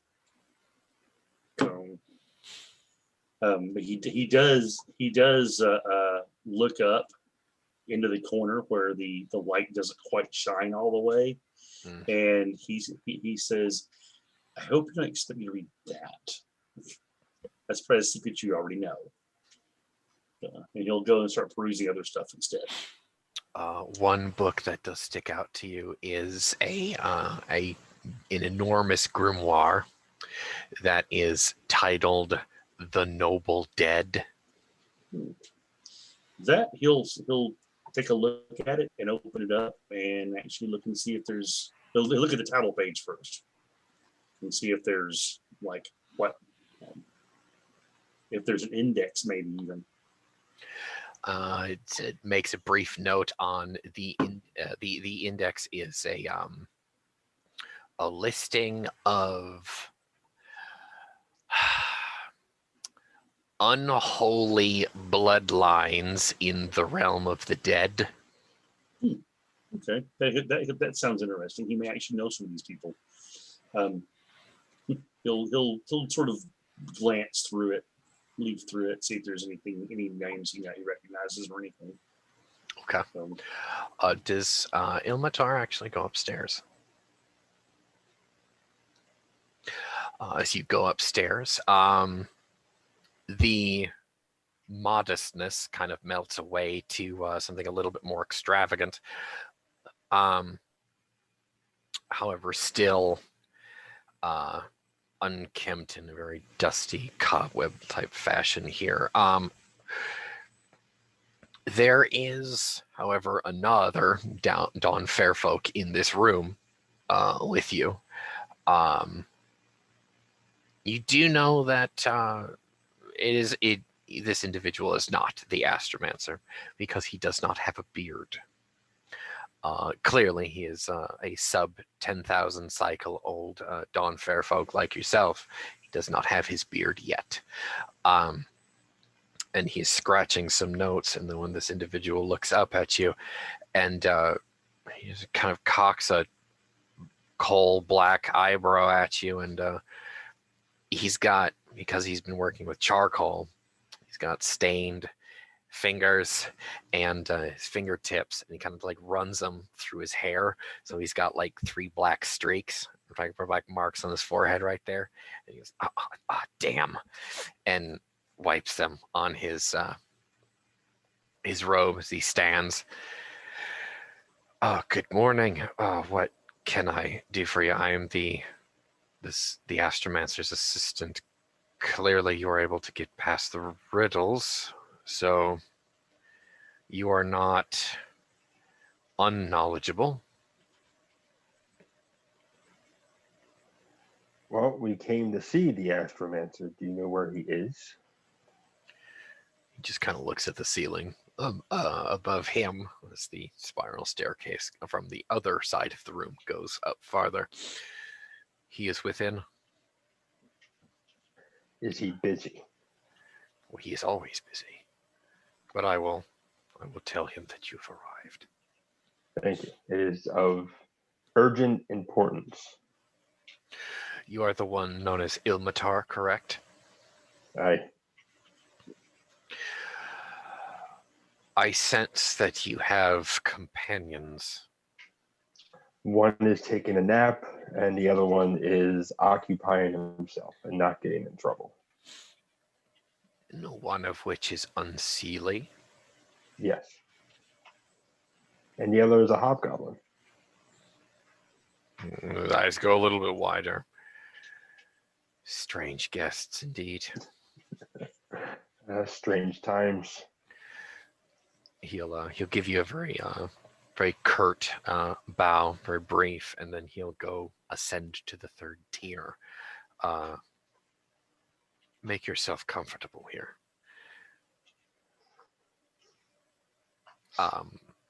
Rolan, however, you do stumble upon a few individuals that in the previous game, a distant relative of yours would have dealt with quite regularly, and vampires, to be specific. Oh, okay. So he'll they said he's not going to sit there and read the entire book. He's just sort of looking through to see if there's anything interesting as far as names that he would recognize or that might be of interest to his queen. In particular. And so as soon as he figured out his vampires, he's looking to see if there are any of his own race that might be listed there as well. They may or may not be deeper in the book. You do not know. Okay, so he'll basically flip that for a little bit, then close it, slide it aside, and go to another one. So this one is a list of the pre-wartime, subjugation of the mortals in the inner realm. List of the Arborian chieftains. Chieftains before they actually had kings. That would be very interesting. Any kind of history about the Arborians would be good, because he is learning about them specifically, since they're new, quote unquote, newfound allies.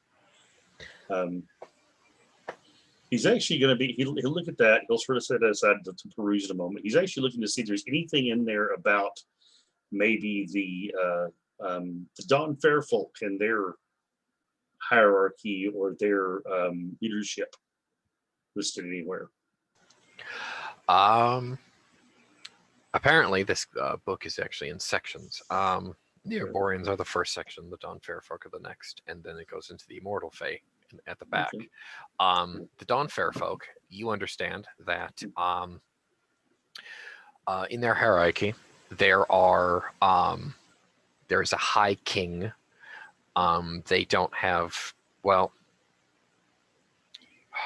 is a high king with lesser chieftains. None of themselves call themselves king in title. The High King of the Dawn Fairfolk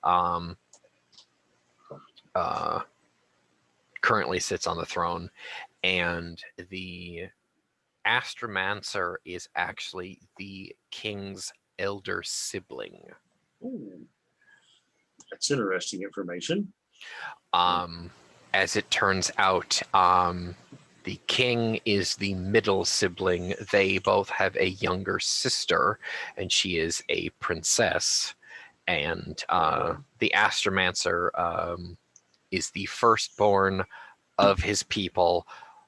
Full damn stop. Okay. He is in fact a demigod. Cool. By definition, that you kind of, Yeah. it doesn't say that, but Yeah. the Right. the He was entity that he was brought him into the the world. first of his kind. Correct. Okay. Okay. So yeah, he'll start committing that to memory as well, specifically the hierarchy of the Dawn Fairfolk, and if there's any kind of information there about, are there any political rivalries, or are there are there those who basically looking for anything, any kind of intelligence, basically, that his people might actually find interesting and useful in the future while dealing with these people. So, Truth be told, Mhm. compared to yours, mhm. they're a very blah people. Yeah. They don't. They have Yeah. one king and several chieftains that rule over their own fiefdoms and tracts of land and such like that, and everyone answers to the High King, and they're perfectly contented staying in the woods. They don't have much in the way of conflict or desire to leave the woodland because they believe they have everything there that they want there. He'll mutter boring, and they go back to the Arboreans. Mhm. These are much more interesting. Now, them, on the other hand, they like war, they like political rivalry and intrigue and stomping on the knees, throats, eyes, and elbows of the lesser orders, be it goblin, hobgoblin, mortal, or otherwise. Speaking of which, he's going to look and see if there's anything about the Trow anywhere, and look at any notes about them possible. Not in this book. Huh, okay. Okay, he'll on the he'll tier sort of- above. he'll set them aside and he'll keep going through those. On the tier above, Ilmatar, you are able to overhear a little bit of the conversation between the Astromancer and his assistant. The Astromancer, or essentially, the assistant, quoth he goes, "My liege, you have some visitors." A long pause, as if he's possibly answered, not verbally. He says, "They're very strange." The Astromancer finally replies with, "Strange visitors are my favorite. Send them up." A few moments later, the assistant comes back down, and with that, we are going to take a brief break because I'm not continuing this scene without Keith. So, quick bio break. We're going to have that. Be right back, everybody.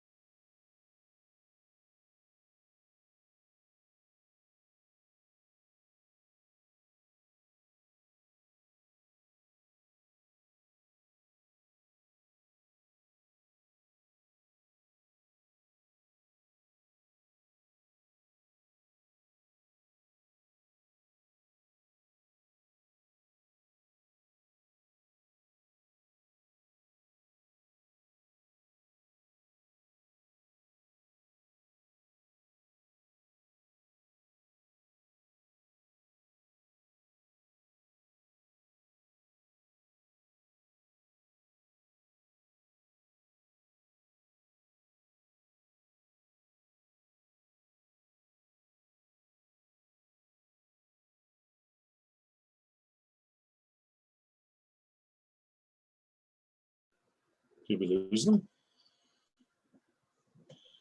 Bio break.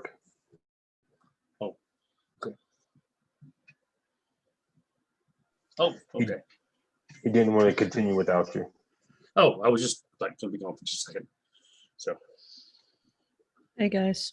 hello. What's up? Sorry about that. Okay. Yeah, sorry about that. I didn't want to, I figured Sorry hey, about what? having run the bathroom quick. I thought I'd get in there and not interrupt anything. So, Now we're waiting on you for that scene. okay. So yeah, sorry about that. I could not wait. Ilmatar, take away. So assistant came down and told us to come up. Yeah. He said Okay. the astromancer will see the three of you. I will give a bow to the assistant, and then I will go downstairs, where I'm assuming I will see Roland perusing through documents, Of course. and I will tell him that Astromancer is ready for us. If you will please wake up Iosa. You will tell he is behaving very formal and almost curt at the moment. Okay. He'll nod, walk over, and he'll reach down and shake Iosa's foot. It's time to wake up. She will lunge awake, just spear down at the side, look around real quick, and remember where they're at and go, oh, what's going on?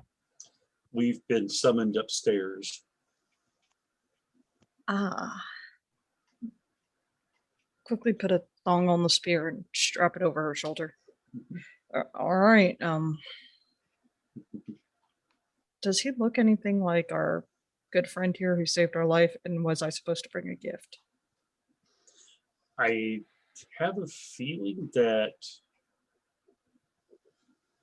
gifts of knowledge might be more accepted than physical gifts here.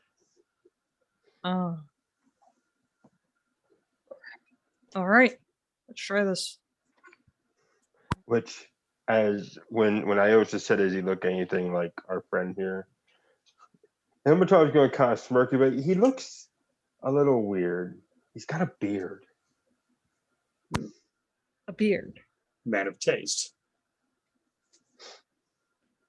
Which, of course, anyone who has dealt with the Fae, or at least the Seelie Fae, beards don't happen naturally. Not for a very, very, very long time.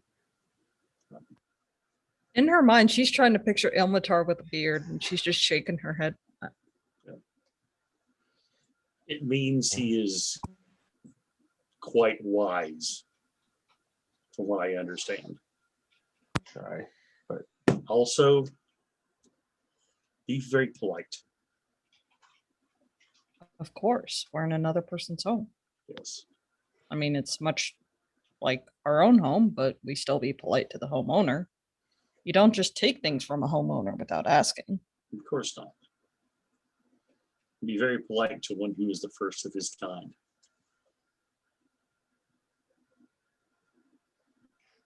But shall we? He- And Ilmatar will actually go Well, back nod. up the staircase first. Rolana's going to do something a bit that might be a little odd. I always might find a little odd. He is going to disarm himself and place the weapons on a table, including his bow and his quiver of arrows and such, and his armor. Damn. Iosa is going to look at that and just shake her head.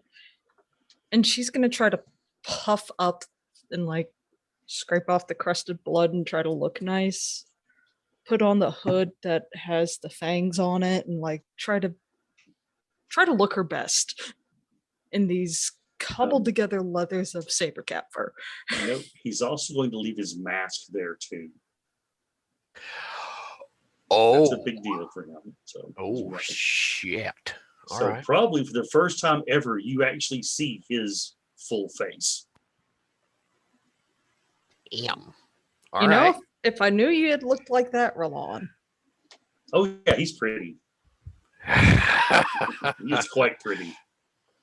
And he'll turn to Ilmatar and say, "Lead the way, sir." Yeah, like I said, Ilmatar will go up so he can speak to the assistant first again. The assistant meets you on the second tier, and not untypical of their species, with golden hair and coal black. Excuse me, golden skin and coal black hair. His antlers are kept nice. His robes are kind of a goldenrod, kind of accented with some black, brown, and some silver embroidery in there. He bows to you with his hands in front of him, kind of like down. He says, "The master of the house will," without raising his eyes to you, "the master of the house will see you. Should you require my assistance, I will be here."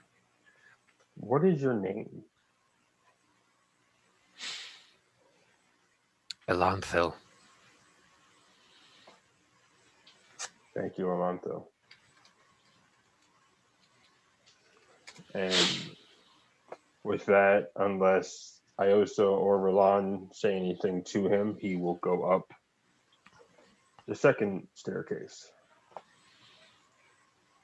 Roland will be very respectful and quiet, and he will follow Ilmatar up. Iosa will be quiet as well, but she will nod at Alonso and hand him a seed from the world that outside the cave, a little pine cone, and follow Elmatar.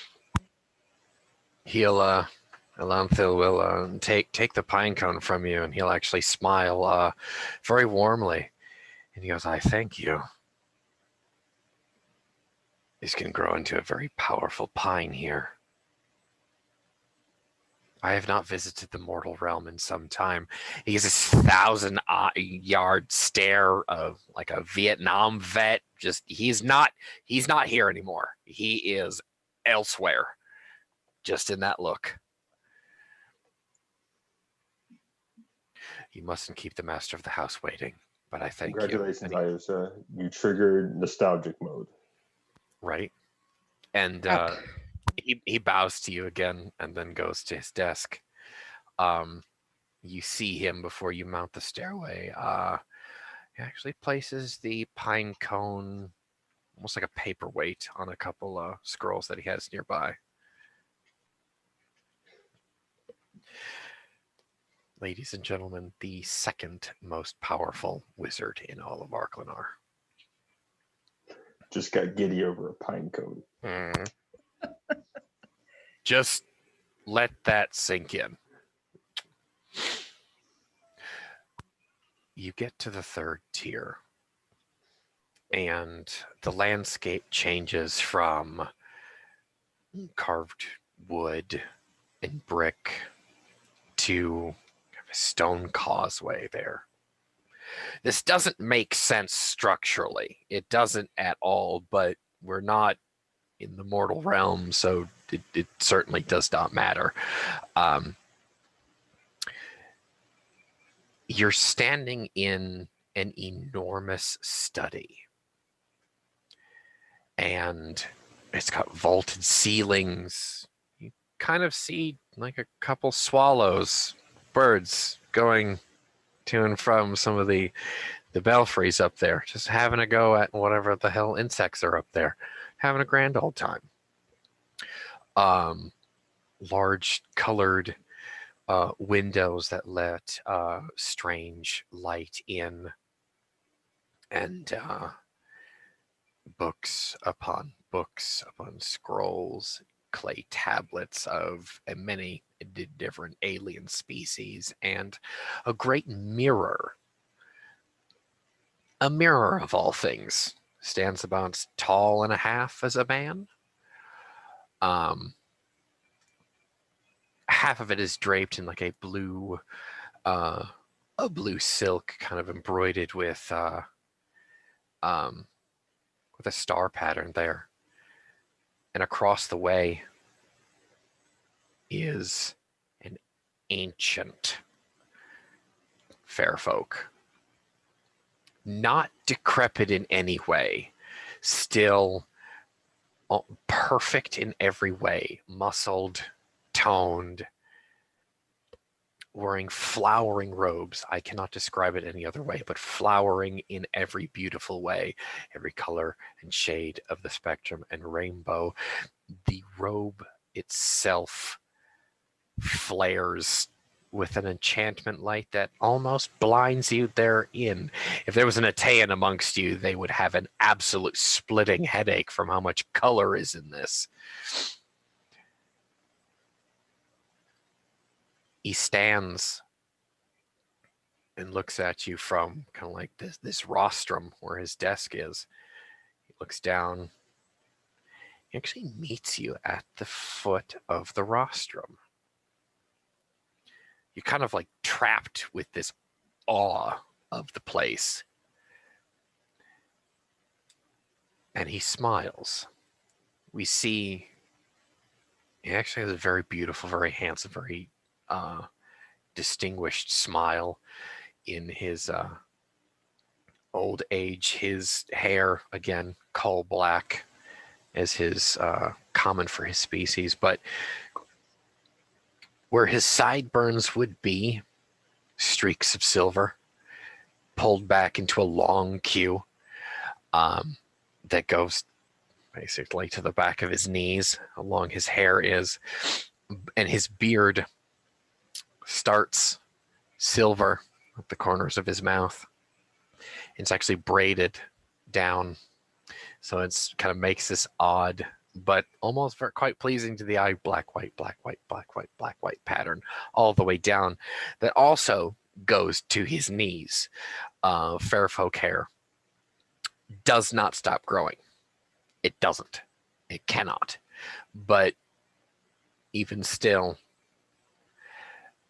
you feel that the energies of this world radiate from him, also bounce off of him and fall into him like he is a conduit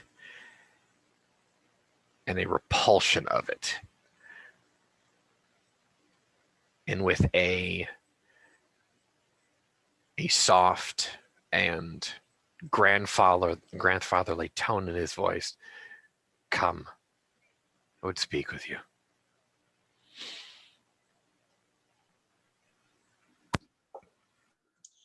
Verlan is going to look over and very specifically stay one step behind Ilmatar, allow him to be first. As now he understands that this is effectively Ilmatar's ancestor. Quite literally. Understanding that she's not up and up on the social cues, but knowing how one should treat such a powerful elder, she actually takes off the pouch that contains the last acorn from her village and holds it in her hands. And stays one step behind Roland.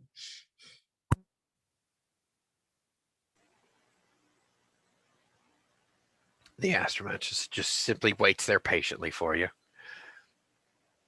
He's well aware that he is kind of beyond most things for most people, so he lowers his hand and just kind of, hands clasped at his waist in front of him, just waits for you to steel yourselves. He's kind of got this smirk of, oh, this happens every time. It never fails. Ilmatar will bow, just the show of respect and such. Then his face kind of gets that hard gaze to it, like, okay, we found you, we see you, you're all inspiring, but this is business type of look. The coffee is for closer's speech from Glengarry Glen Ross. Let's do this. And you can look at the Astromancer and he's just going to kind of put outright, We found a henge that cuts off the god's influence. He cocks an eyebrow at this.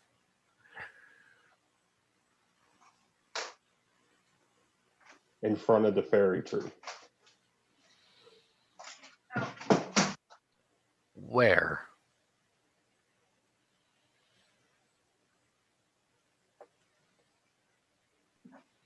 Did that swamp have a name? Did not have a name. Of course it did not have a name. I believe it was the south of here, though, along a river, and at the near the mouth of the river in a delta, above the sea. It was the swamp of the Leshen, I believe. And there was a Leshen guarding it. Yes, it was in pain. It's no small thing to make a Leshen feel pain. The young were being sacrificed. That is a dreadful thing indeed.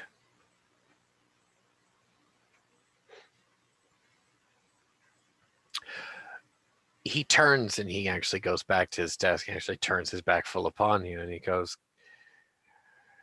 "Come closer. We should talk." Actually sits at his desk and actually starts going through some materials. Roland will reach over and sort of put a hand in Ilmatar's back and move him forward first, and then follow him. So Right, yeah, no, yeah. Ilmatar will go up first. He won't take a seat though. Yeah. He will remain standing. If neither of you are going to take it, go for it. Iosha will.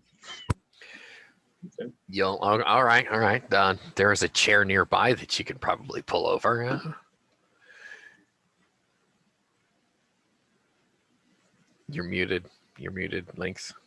She will look for the nearest chair since he's sitting down. Take it as an invitation to sit down as well. Look for the nearest chair. There you go. Actually pulls out a handful of scrolls, which you actually will see that they're maps when he unrolls them, which is a pretty well detailed map of the coastline. And Roland, you'll actually see, as he's tracing his finger along this coastline, the astromancer just kind of mutters to himself, "Oh, where? Traveling check. Sure. It was this. There's a swamp there. This here, I think. Yes. Does this look close? With a 14, 32. is it close? Yeah.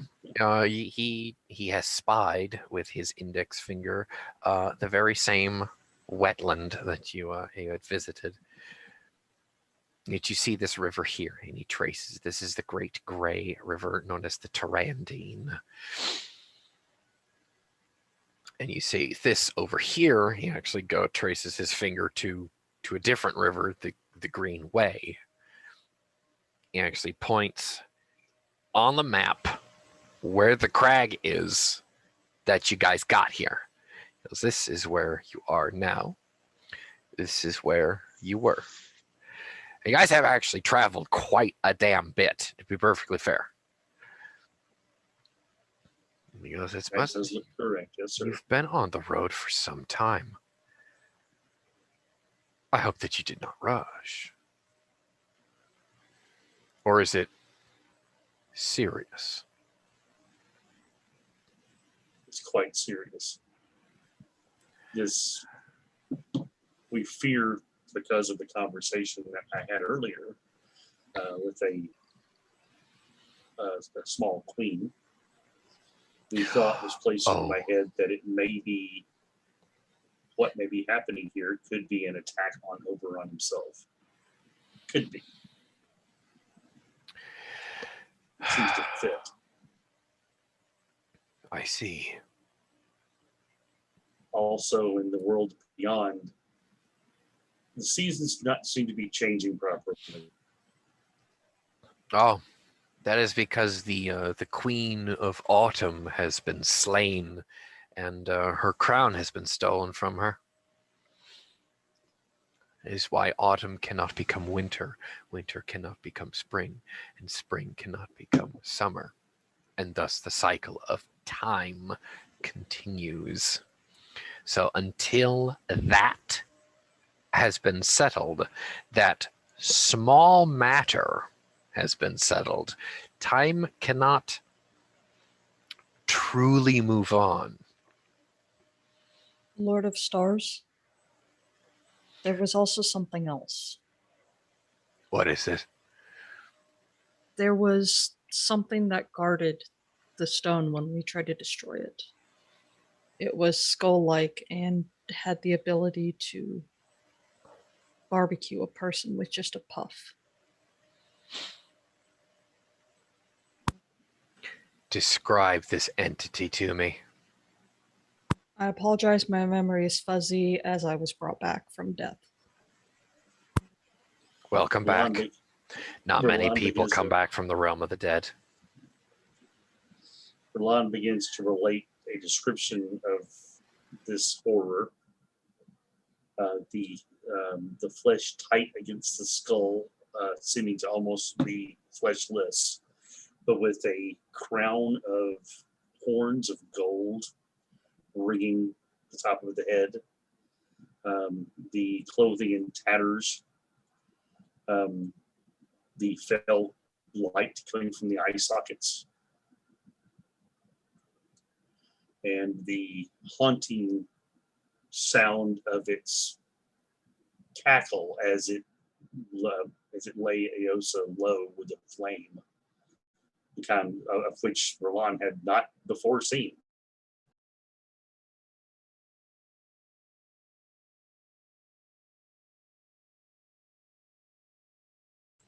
That sounds like a white of some kind, but a very special one. Keep talking, I'm listening. I'm setting something up for you. He said, "Yes, I believe, yes, a white is what I've heard it described as." We met a very knowledgeable forester on our way here who claimed that this ring of golden horns was a characteristic of a people. He called them the Red Devils. And he claimed that they were a threat to the people of this region, more so than the Atlanteans that have decided to land upon the shores and march north. Well, the Atlanteans say they simply want to restore their goddess Zenobia to her throne so that they can sail back home. If Zenobia is returned to them, then they can go back home. It's Arborea that stands in her way, and your people that stands in their way. Roland looks at Ilmatar like, "You didn't tell me any of this." So News to me. So we have the sea people marching north, trying to restore their queen. There's another queen of autumn who has been deposed and slain and her crown stolen. And these red devils come from the north, marching southward against both the Fae and their allies. Well, you say these red devils. That is what he claimed them to be. Roland, go to that bookshelf there and find me the brown tome. Bring it here. He goes and looks at the brown tome and brings it to him.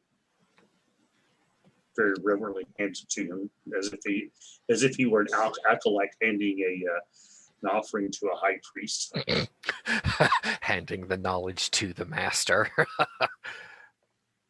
Literally. He turns to a page and says, "Does this suit your fancy?" Milan raises an eyebrow. Says, "Very much."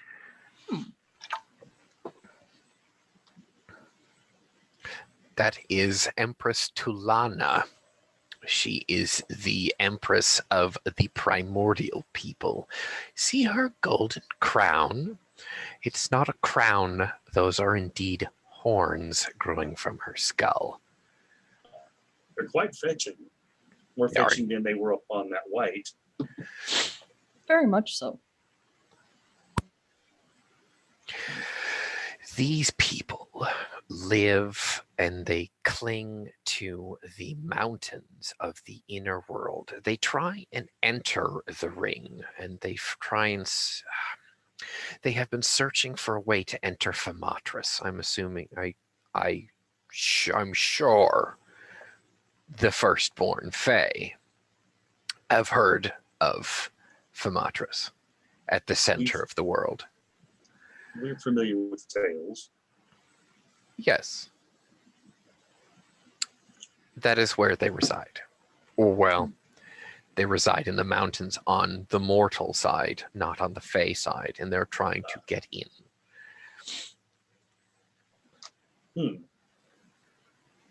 Could they have slain the Lady of the North Wind and taken the Crown of Autumn and slain the Queen of Autumn? Or I'm okay. Roland actually at that moment realizes he misspoke, and it's sort of like you actually see him almost like, damn it, that was stupid. I apologize. Could they be the ones who have taken captive the Lady of the North and slew the Queen and took her crown? By all that is good and holy, and by the beard of Oberon, I hope not.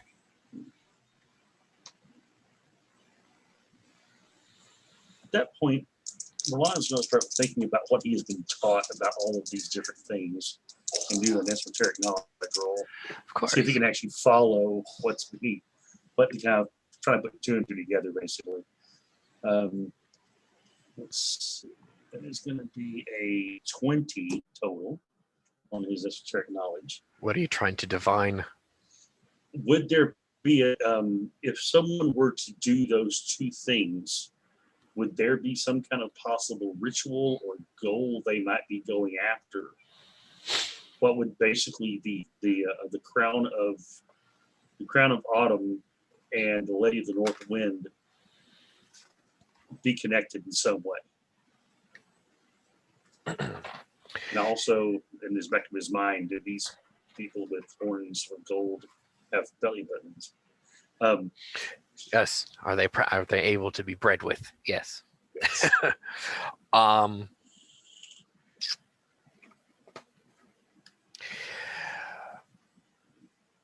You come to the conclusion that if the Crown of Autumn was taken, then time stops, so to speak. It stops, but doesn't. The sun and the night cycles continue, but life goes on in almost a shadow of itself. Right. That's essentially created an infinite amount of time for something to happen. And as a mystic and a priest yourself, if someone who is a practitioner of magic, a magic user of some kind, has that in an unlimited amount, there's all sorts of terrible and wonderful, weird and awful things that one could do in the realm of experimentation. Now, an artifact as powerful as one of the 4 seasonal quartz could possibly be used to open something, power something, warp or destroy something. Close something, of course. And this something is enormous. We're talking, you can readily guess, a dread magic spell that could be world altering. shaking. It could put into perspective. One example for you. You could tear down one of the magical pillars with this. One could unbalance the world, pitching it into chaos if one were to do so. Rip a hole in reality. Could one theoretically birth a dragon by doing that? Oh, dragons are well, you can certainly kill one with it, but you could birth one. Dragons are natural born of the element they're attached to. In not elemental as in the Dungeons and Dragons sense, but elemental as the classical sense. They are a primordial, nightmarish conduit of the thing that they're part of. I wonder if one might Let me be ask you this. able- Let me pause right here, Keith. Sorry. Yes. Let me put one in here. Does Iosha actually make the dragon comment out loud? Let me ask you this. Okay. That's actually going to get a response from the Astromancer, and he kind of says with this sort of half teasingly, half roguish tone in his voice. You could likely talk to Scar Pearl about that. Who? The Is that a dragon. name I saw in the book? Oh yes, absolutely. Roland, his eyes get big and he looks over at Iosa and he doesn't say a word. He just looks that, wow, okay. This sounds like an interesting person to talk to if they have knowledge that I could use to help. I would love to speak with them. Do you know how? Well, Scar Pearl is the dragon that resides within the woodland realm here, and I believe he still resides in the summer glade between the two peaks of Farandar Mountain. If you look out that window there, go to the window, see? Mm-hmm. You'll see two peaks. Yeah. The lesser of the two peaks, you will see a gap just below, you see, just below the ice cap there. Mm-hmm. That is his lair. You may go and speak with him, tell him that I sent you. And he goes back to the book like he's having tea with you guys. I was just gonna turn back to Roland and Elmatar and go, Roland's eyes are big.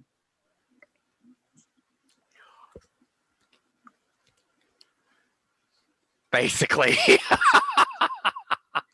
Yeah. if he were to look up, he would see her getting hyped and pointing at her spear and getting hyped. That is an entity that you cannot slay, dear. My apologies. Yeah.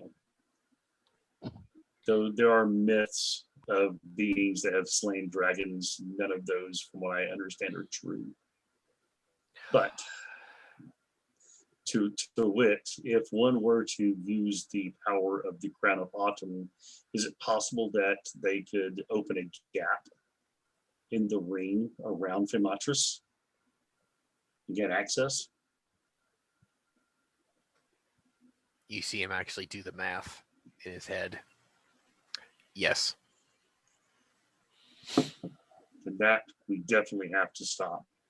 Well, it would be very difficult. Half of the components that you would need for this are in this room. He looks around and he says, "How secure is your tower?" He smiles wickedly at you. Ilmatar with the smirk say, "You might need to make up some new riddles, by the way." These Oh. red devils are stupid people. Well, I guess I only fear, and please do not take this wrong, great Lord of the Stars, but you're older. You're a little old, and I'm worried about your tower and your safety.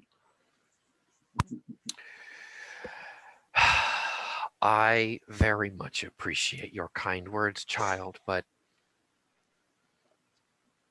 we will be just fine. All right. It's just my people have a rule about protecting their babushkas. Oh, I'm not a babushka. I'm not even a dedushka. I have never had children. I'm sorry. Magic is my mistress. I suppose some books of mine could be considered children as I create them after a fashion, but not in the mating sense. Milan, as children have mentioned, he gets a faraway look and he says they can be a rare joy. Mm. They can be a pain, but they can also be a rare joy. Well, Well, I hope you find a mate soon that brings you happiness. Well, I thank you. so I would suggest a review of your defenses just in case. If they, I assume if they were able to get to the Queen of Autumn and slay her, they may have means beyond the normal means that one would expect. Mm. And if they have the crown, might they use that to pierce your defenses They could. and then gain what they need from here? Well, I will have to take the precautions and seal the doors behind you when you leave. Milan nods to that.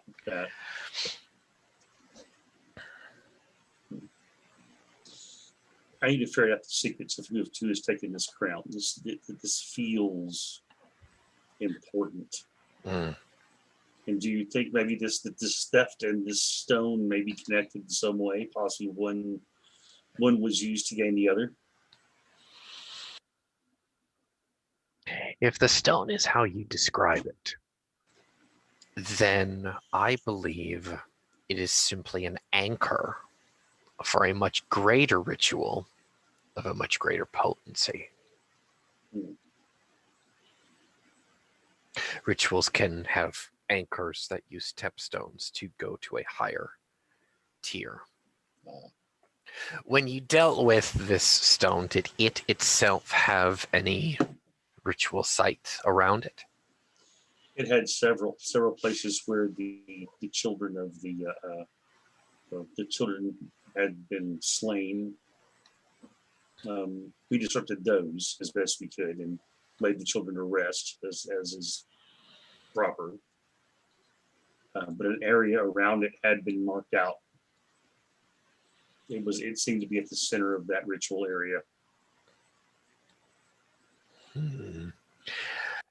I would suggest to Ilmatar, go back to the stone, disrupt its anchors, or dispel them, and then the ritual will topple that way. If you can do this, you can take it down. Me and Roland attempted to dispel it once and failed. How many of Also- these anchors did you put down? At least two. There may be more there. We need to search for those and completely take away its foundation, and that would bring it down, make it vulnerable, at which point then we could possibly dispel it at that point. For example, here. Let me show you. He actually gets up from his desk and he goes over to another cabinet nearby and he takes out 5 candles, a sack of salt, and some black sand. actually go down. You'll go to another table and you'll light these 5 candles, and he'll dump a big pile of black sand, and then he will basically draw out a circle for you and a pentagram fashion with this white salt. He goes, all right, that this stone is the black sand. In your mind, picture you're there. If he licks his finger and he puts out one candle, if I have dispelled 2 of these anchor, so he extinguishes one, extinguishes another, how many are remaining? 3. 3 anchors to power the stone. You cannot harm this ritual unless all of the anchors are extinguished. That is why. Makes perfect sense. Now, what's more, this, he indicates the circle as a whole, could be one of these, and he extinguishes another candle. And there's no telling the potency of the greater ritual if only one is extinguished. Do you follow? So we'd extinguish all 3 and remove that one, and then find out if they're connected to others. Correct.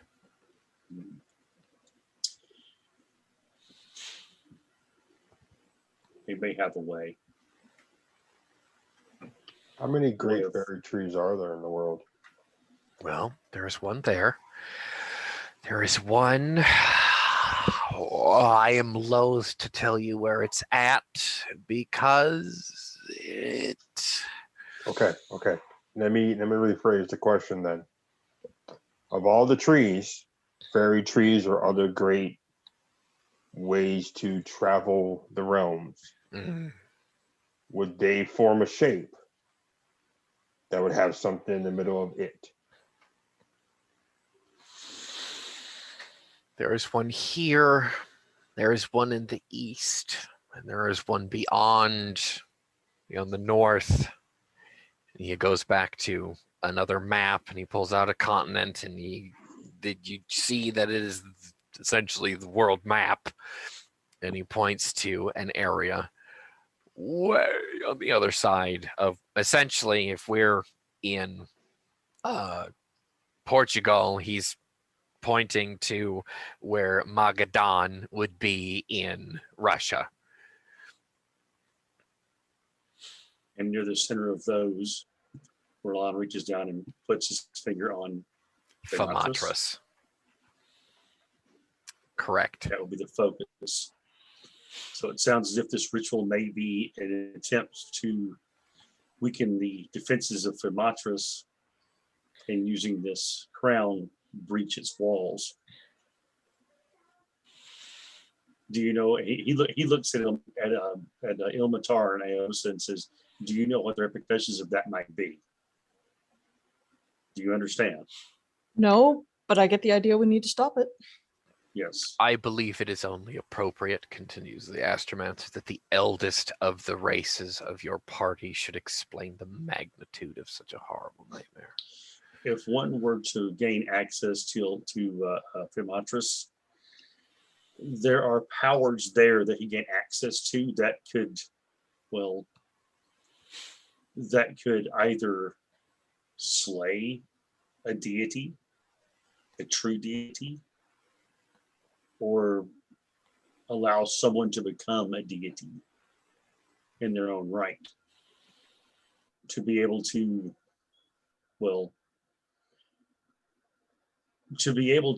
do things so far beyond the ken of mortals and mere mortals that, we would not want to live in a world where that occurred. Then why are we sitting here talking? We should be going. We should be, now that we have a path and a plan to find out where this may be. I think we do need to. Time has become the essence, in a way, because time itself has not become a issue. But many of these places are very far away, and I do not think we can actually go there. Although we know where this one is, we should dispel this one, end it, and see if that may lead us to, if nothing else, maybe the one who cast it. I And would if be we very can- careful of that one. Yes, very. If this is an entity who is capable of this level of magical potency, he is not an entity to be trifled with lightly. I myself would consider going around him.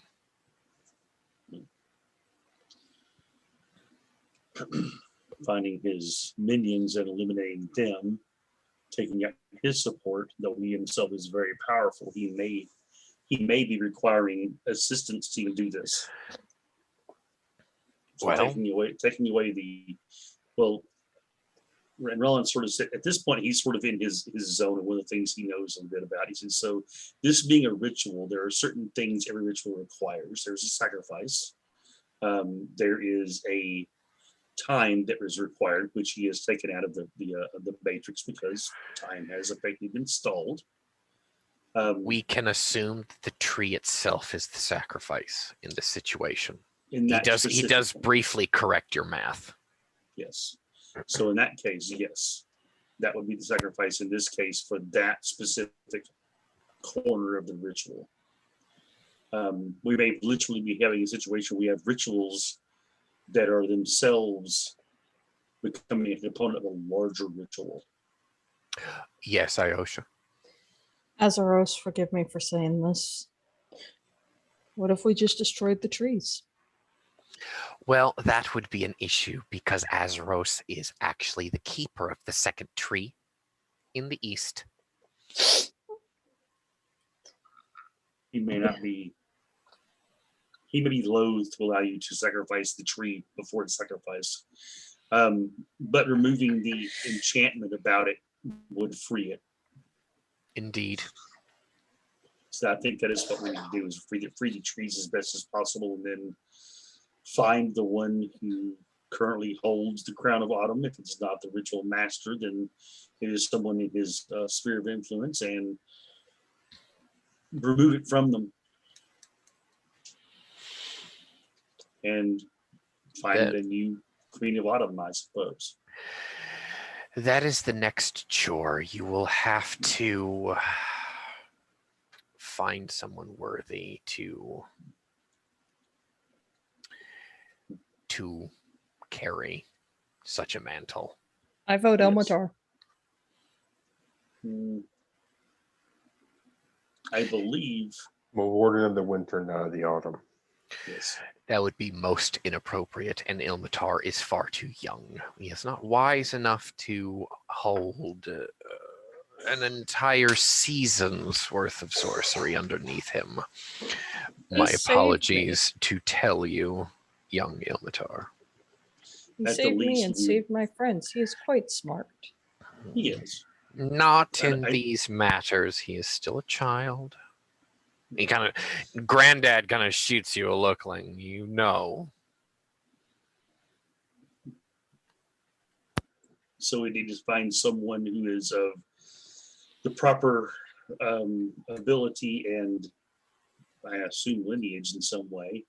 to take the Well, place. lineage is not an issue. A mortal, a tribesman who is not able to read, can wear the crown. Iosha is getting a bit irritated at this guy for basically, as she sees it, crapping on her friend. No. Well, Ilmatar being a devotee of winter would not be appropriate for autumn, but there are those of his ilk that might be. Like an old guy in a tower. And she just He is glares spoken- at him. It would be most inappropriate if I was to become the king of autumn as well. I am a magician of the stars. Is it, I, in some respects, hold all five, 7 of the pillars in this tower. It would be most inappropriate. it would be. But I believe now we have what we need, and I do thank you very much for your time. If you require my assistance, come and find me again. We will. Did Ilmatar ever find any blank parchment or paper? There's plenty of that. Okay. As they were talking before he got called out, Ilmatar would have written down the runes that were on the stone, Mm-hmm. since he cannot actually read them. Okay. And once the Astromancer had a moment, or Roland was done, he would show him the runes and ask him if he knew what they meant. He says, I am not literate in this alphabet, but I can confirm that it is of primordial origin, and he does point to the portrait here on the paper that you'll see.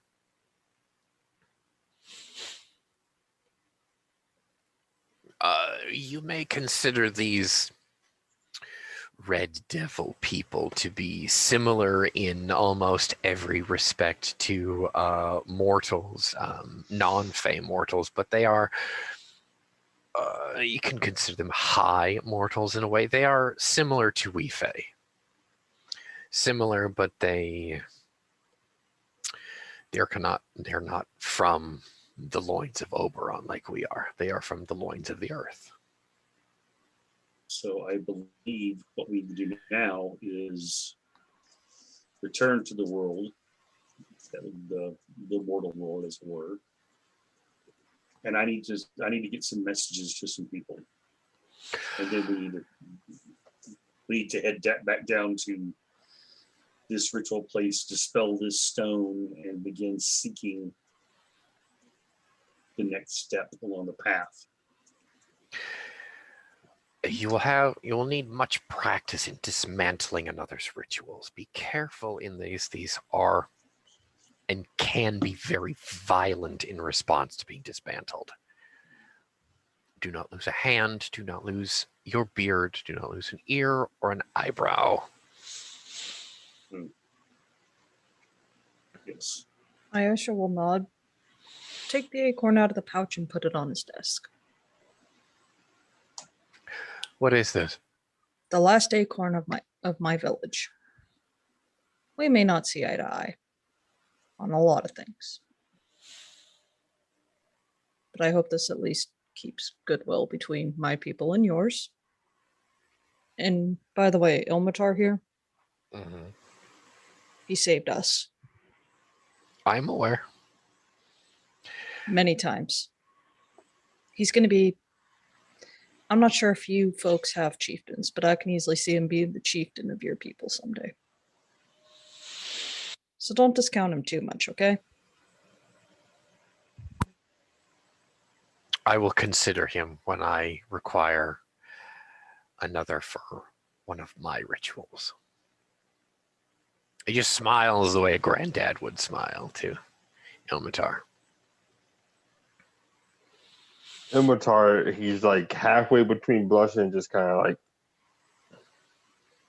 Oh my God, guys, stop it.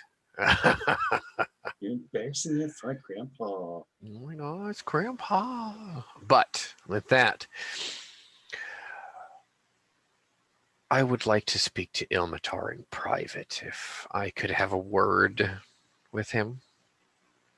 Elanthil will furnish you with the supplies for the road ahead.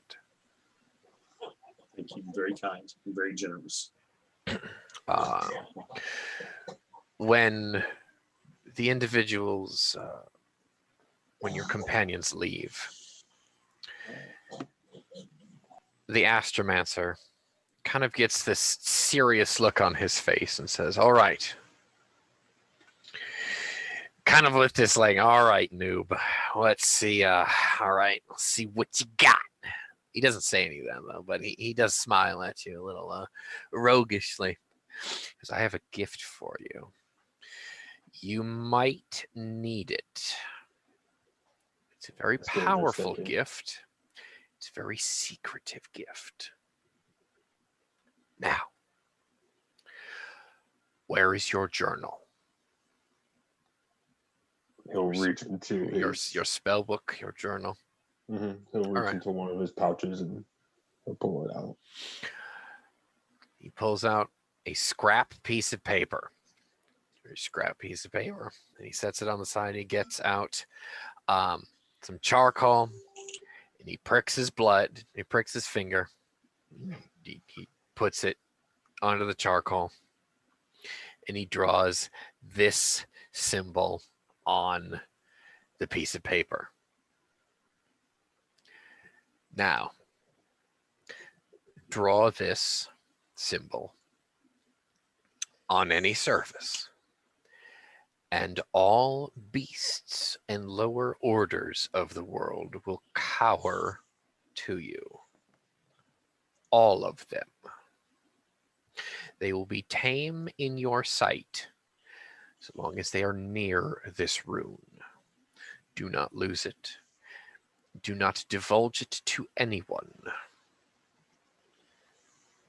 This is a sample of true magic. And Matar is just nodding. He's not saying a word, of course. Mm-hmm. He picks up this scrap piece of paper and he hands it to you.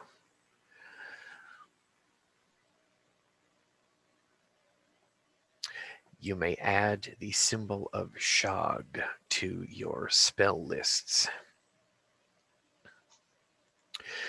And with that, the Astromancer gets up from his chair and he actually embraces you in a familial fashion. He goes, be safe and be well. Time is of the essence. Now be off with you. We will reconvene out in the courtyard. As you are moving through this courtyard, Iosha will see an apparition of Elanthil. And he's actually going about planting that pine cone, some of the seeds from the pine cone. As you do, it's not him, it's simply an apparition. But in your mind, you have an echo of this acorn that you'd been given. Just the promise of, I'll make sure that this grows into a mighty tree. We will have soliloquies as our rogues enter the hallway and they emerge back out into the realm of the living. We will start with Rilan. So Ron's mind is like never before working, going through different combinations of rituals that this thing might be attempting to do, and keeps coming back to the idea of someone trying to break into Fematris. That one of the best ways to distract anyone who might be attempting to stop them would be to start a war.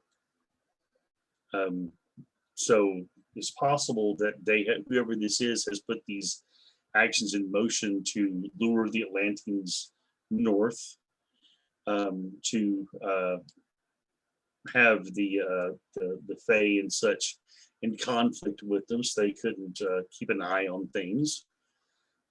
Because I mean, these groves, these trees are precious to the, based off what he's understood and what the conversations he's had with Dilmatar, that the Don Fairfolk would find them very much precious. That the the Arborians would probably find them precious.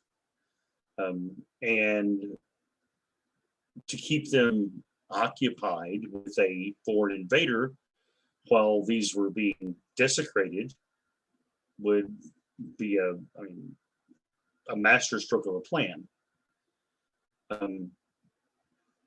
At this point, though, he's thinking to himself that he's going to have to send messages to the captain of his people and see if they can send envoys to the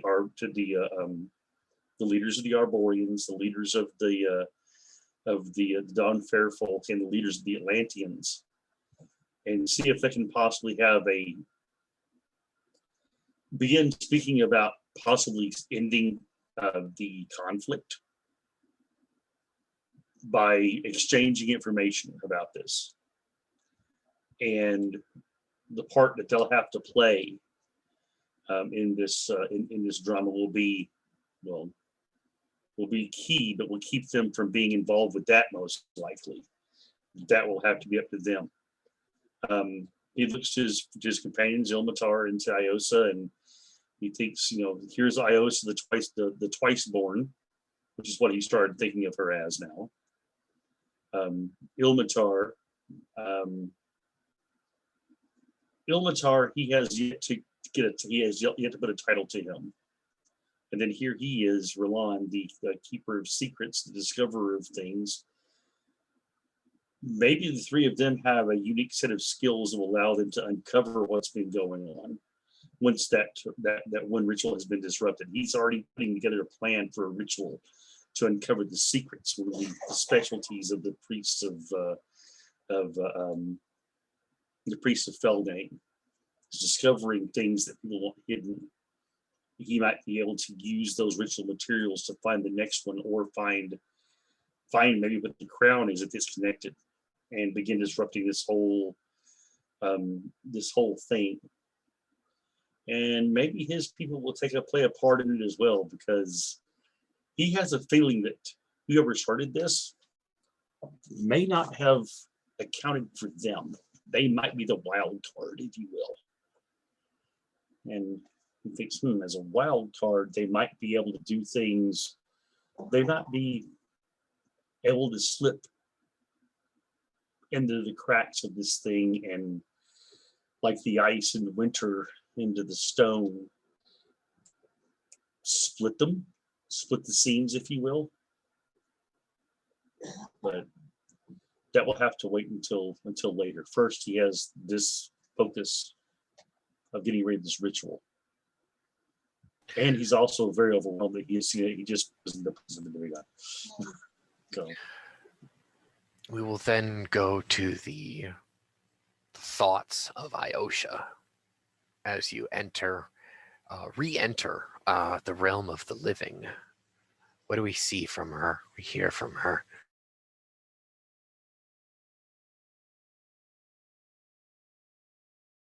You're muted, Lynx.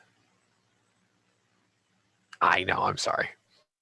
I couldn't make you do your soliloquy in silence, so it'd be terrible. Well, you hear in her thoughts, she knows she can't do much magically. She's not magically powerful. What she's got is the physical abilities. And she starts thinking about the other Drow tribes out there. She starts thinking, if she unites them, if she brings them under her thumb, under her rule, would they be enough to prevent anything from messing with the Fae as they put a stop to the rituals? Would their shamans be able to do things that this invader had not thought of? Because everybody had been surprised to see her. Would they be something unexpected? So she's sitting here thinking, what can she do? And the one thing that comes to her mind is bring them all together and become the Thundering Horde. And as she holds that bulging pouch of tree seeds, she's also thinking about what she has to do tonight. She needs to let Azeros know what's going on, and she's not magical. She's not a priest. But by golly, she's going to plant every one of those seeds. And she's going to sacrifice the biggest, meanest animal she can find and trap and put its blood all over those seeds and let him know what's going on. If she can.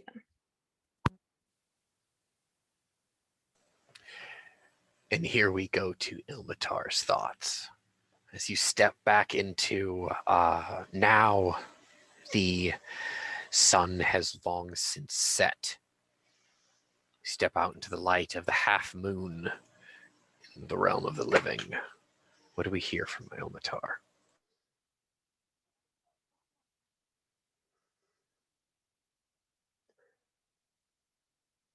Ilmatar outwardly is silent.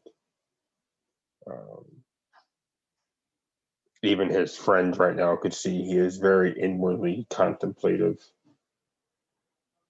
Part of it is his mind reeling for, why did the Astromancer give him that new potency, so to speak? It didn't seem like just a random thing to do. I mean, it's the Astromancer, nothing's really ever random with that man, let's be honest here. He's like if Gandalf and Dumbledore had a kid together somehow. It's not random. They gotta control everything. It's just the way it goes. His mind's also kind of trying to, not quite mathematically, but at least like piece together. All right, we have an important location here, here, here, and here. What's going on? Like how deep is the rabbit hole going to go, so to speak? More to the present, so to speak, he is thinking about, okay, we found 2 of those ritual places, which by now have probably been redone. Which way is this ritual going to point? So, where do we need to find the other ones? And basically how they're going to solve that. So even though his mind is reeling, his mind is really on, first and foremost, we have to get rid of that henge and then try to find out where the next step is. But then, like, in the back of his mind, like I said in the first part, he's thinking, why out of everything the Astromancer probably knows, why did I get that symbol? Like, where's the purpose for that going to come in? And of course, his mind is reeling with possibilities. I mean, they almost died to a pair of saber-toothed already, which if he would have had said symbol would have been a hell of an easier fight. But by the same time, he's like, does it work on the lesson? Is that considered an animal or a lower being? So yeah, his mind's working everywhere, including the long game, but at the same time, it's kind of hyper focused on, we need to go take care of the henge. And of course, this is all inwardly. Outwardly, he seems calm, stoic almost, because now he has a purpose. Or rather, they found the answer to said purpose. They know what they need to do. It's not, let's go travel for chains following the next clue in the freaking mystery here. We know what we need to do. Let's go do it. In these quiet moments, you're going to have that you're going to have a very hard time bedding down for the evening just to sleep. Your mind just won't be able to shut up with the possibilities. But Ilmatar specifically, I will leave you with this. The stage curtains will close on this scene. But before they completely close, Ilmatar feels a strange gravity. And it is a gravity to the sacred groves. However, we know that Ilmatar isn't nearly old enough to be called to the sacred grove, which might make him uncomfortable, maybe a little suicidal, because it's not his time to die yet. For several thousand cycles, it's not his time to die. But nevertheless, he's being called to the sacred grove. The stage curtains will open in the sacred grove, and we will find distant relations of the current players' characters. We'll remember a grove that has a willow tree that sits alone off by itself, and this tree is accompanied by a shrine. Within this shrine is a sword of orichalcum. And we know, as young fairfolk children, that if you play hide and go seek in this grove and you sleep underneath this trees, you will have horrible nightmares. But keep in mind, your babushkas will tell you those are not your nightmares that you are having. Those are not images of your head within your dreams.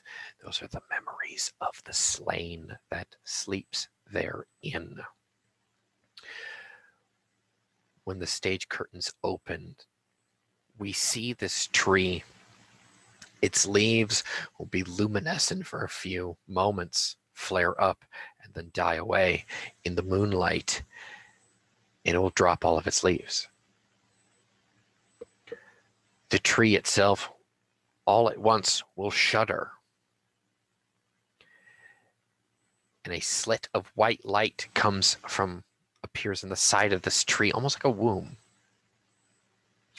as a body covered in sap falls out of this slit in the side of the tree. With a thud, falls onto the ground, onto these dead leaves.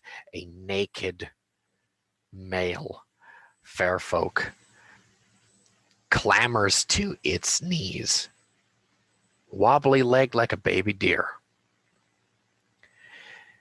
As he stumbles, his dark coal black mane trailing with sap and ooze from the inside of this tree, kind of like tethering him to it, because his hair has not stopped growing in his arboreal state.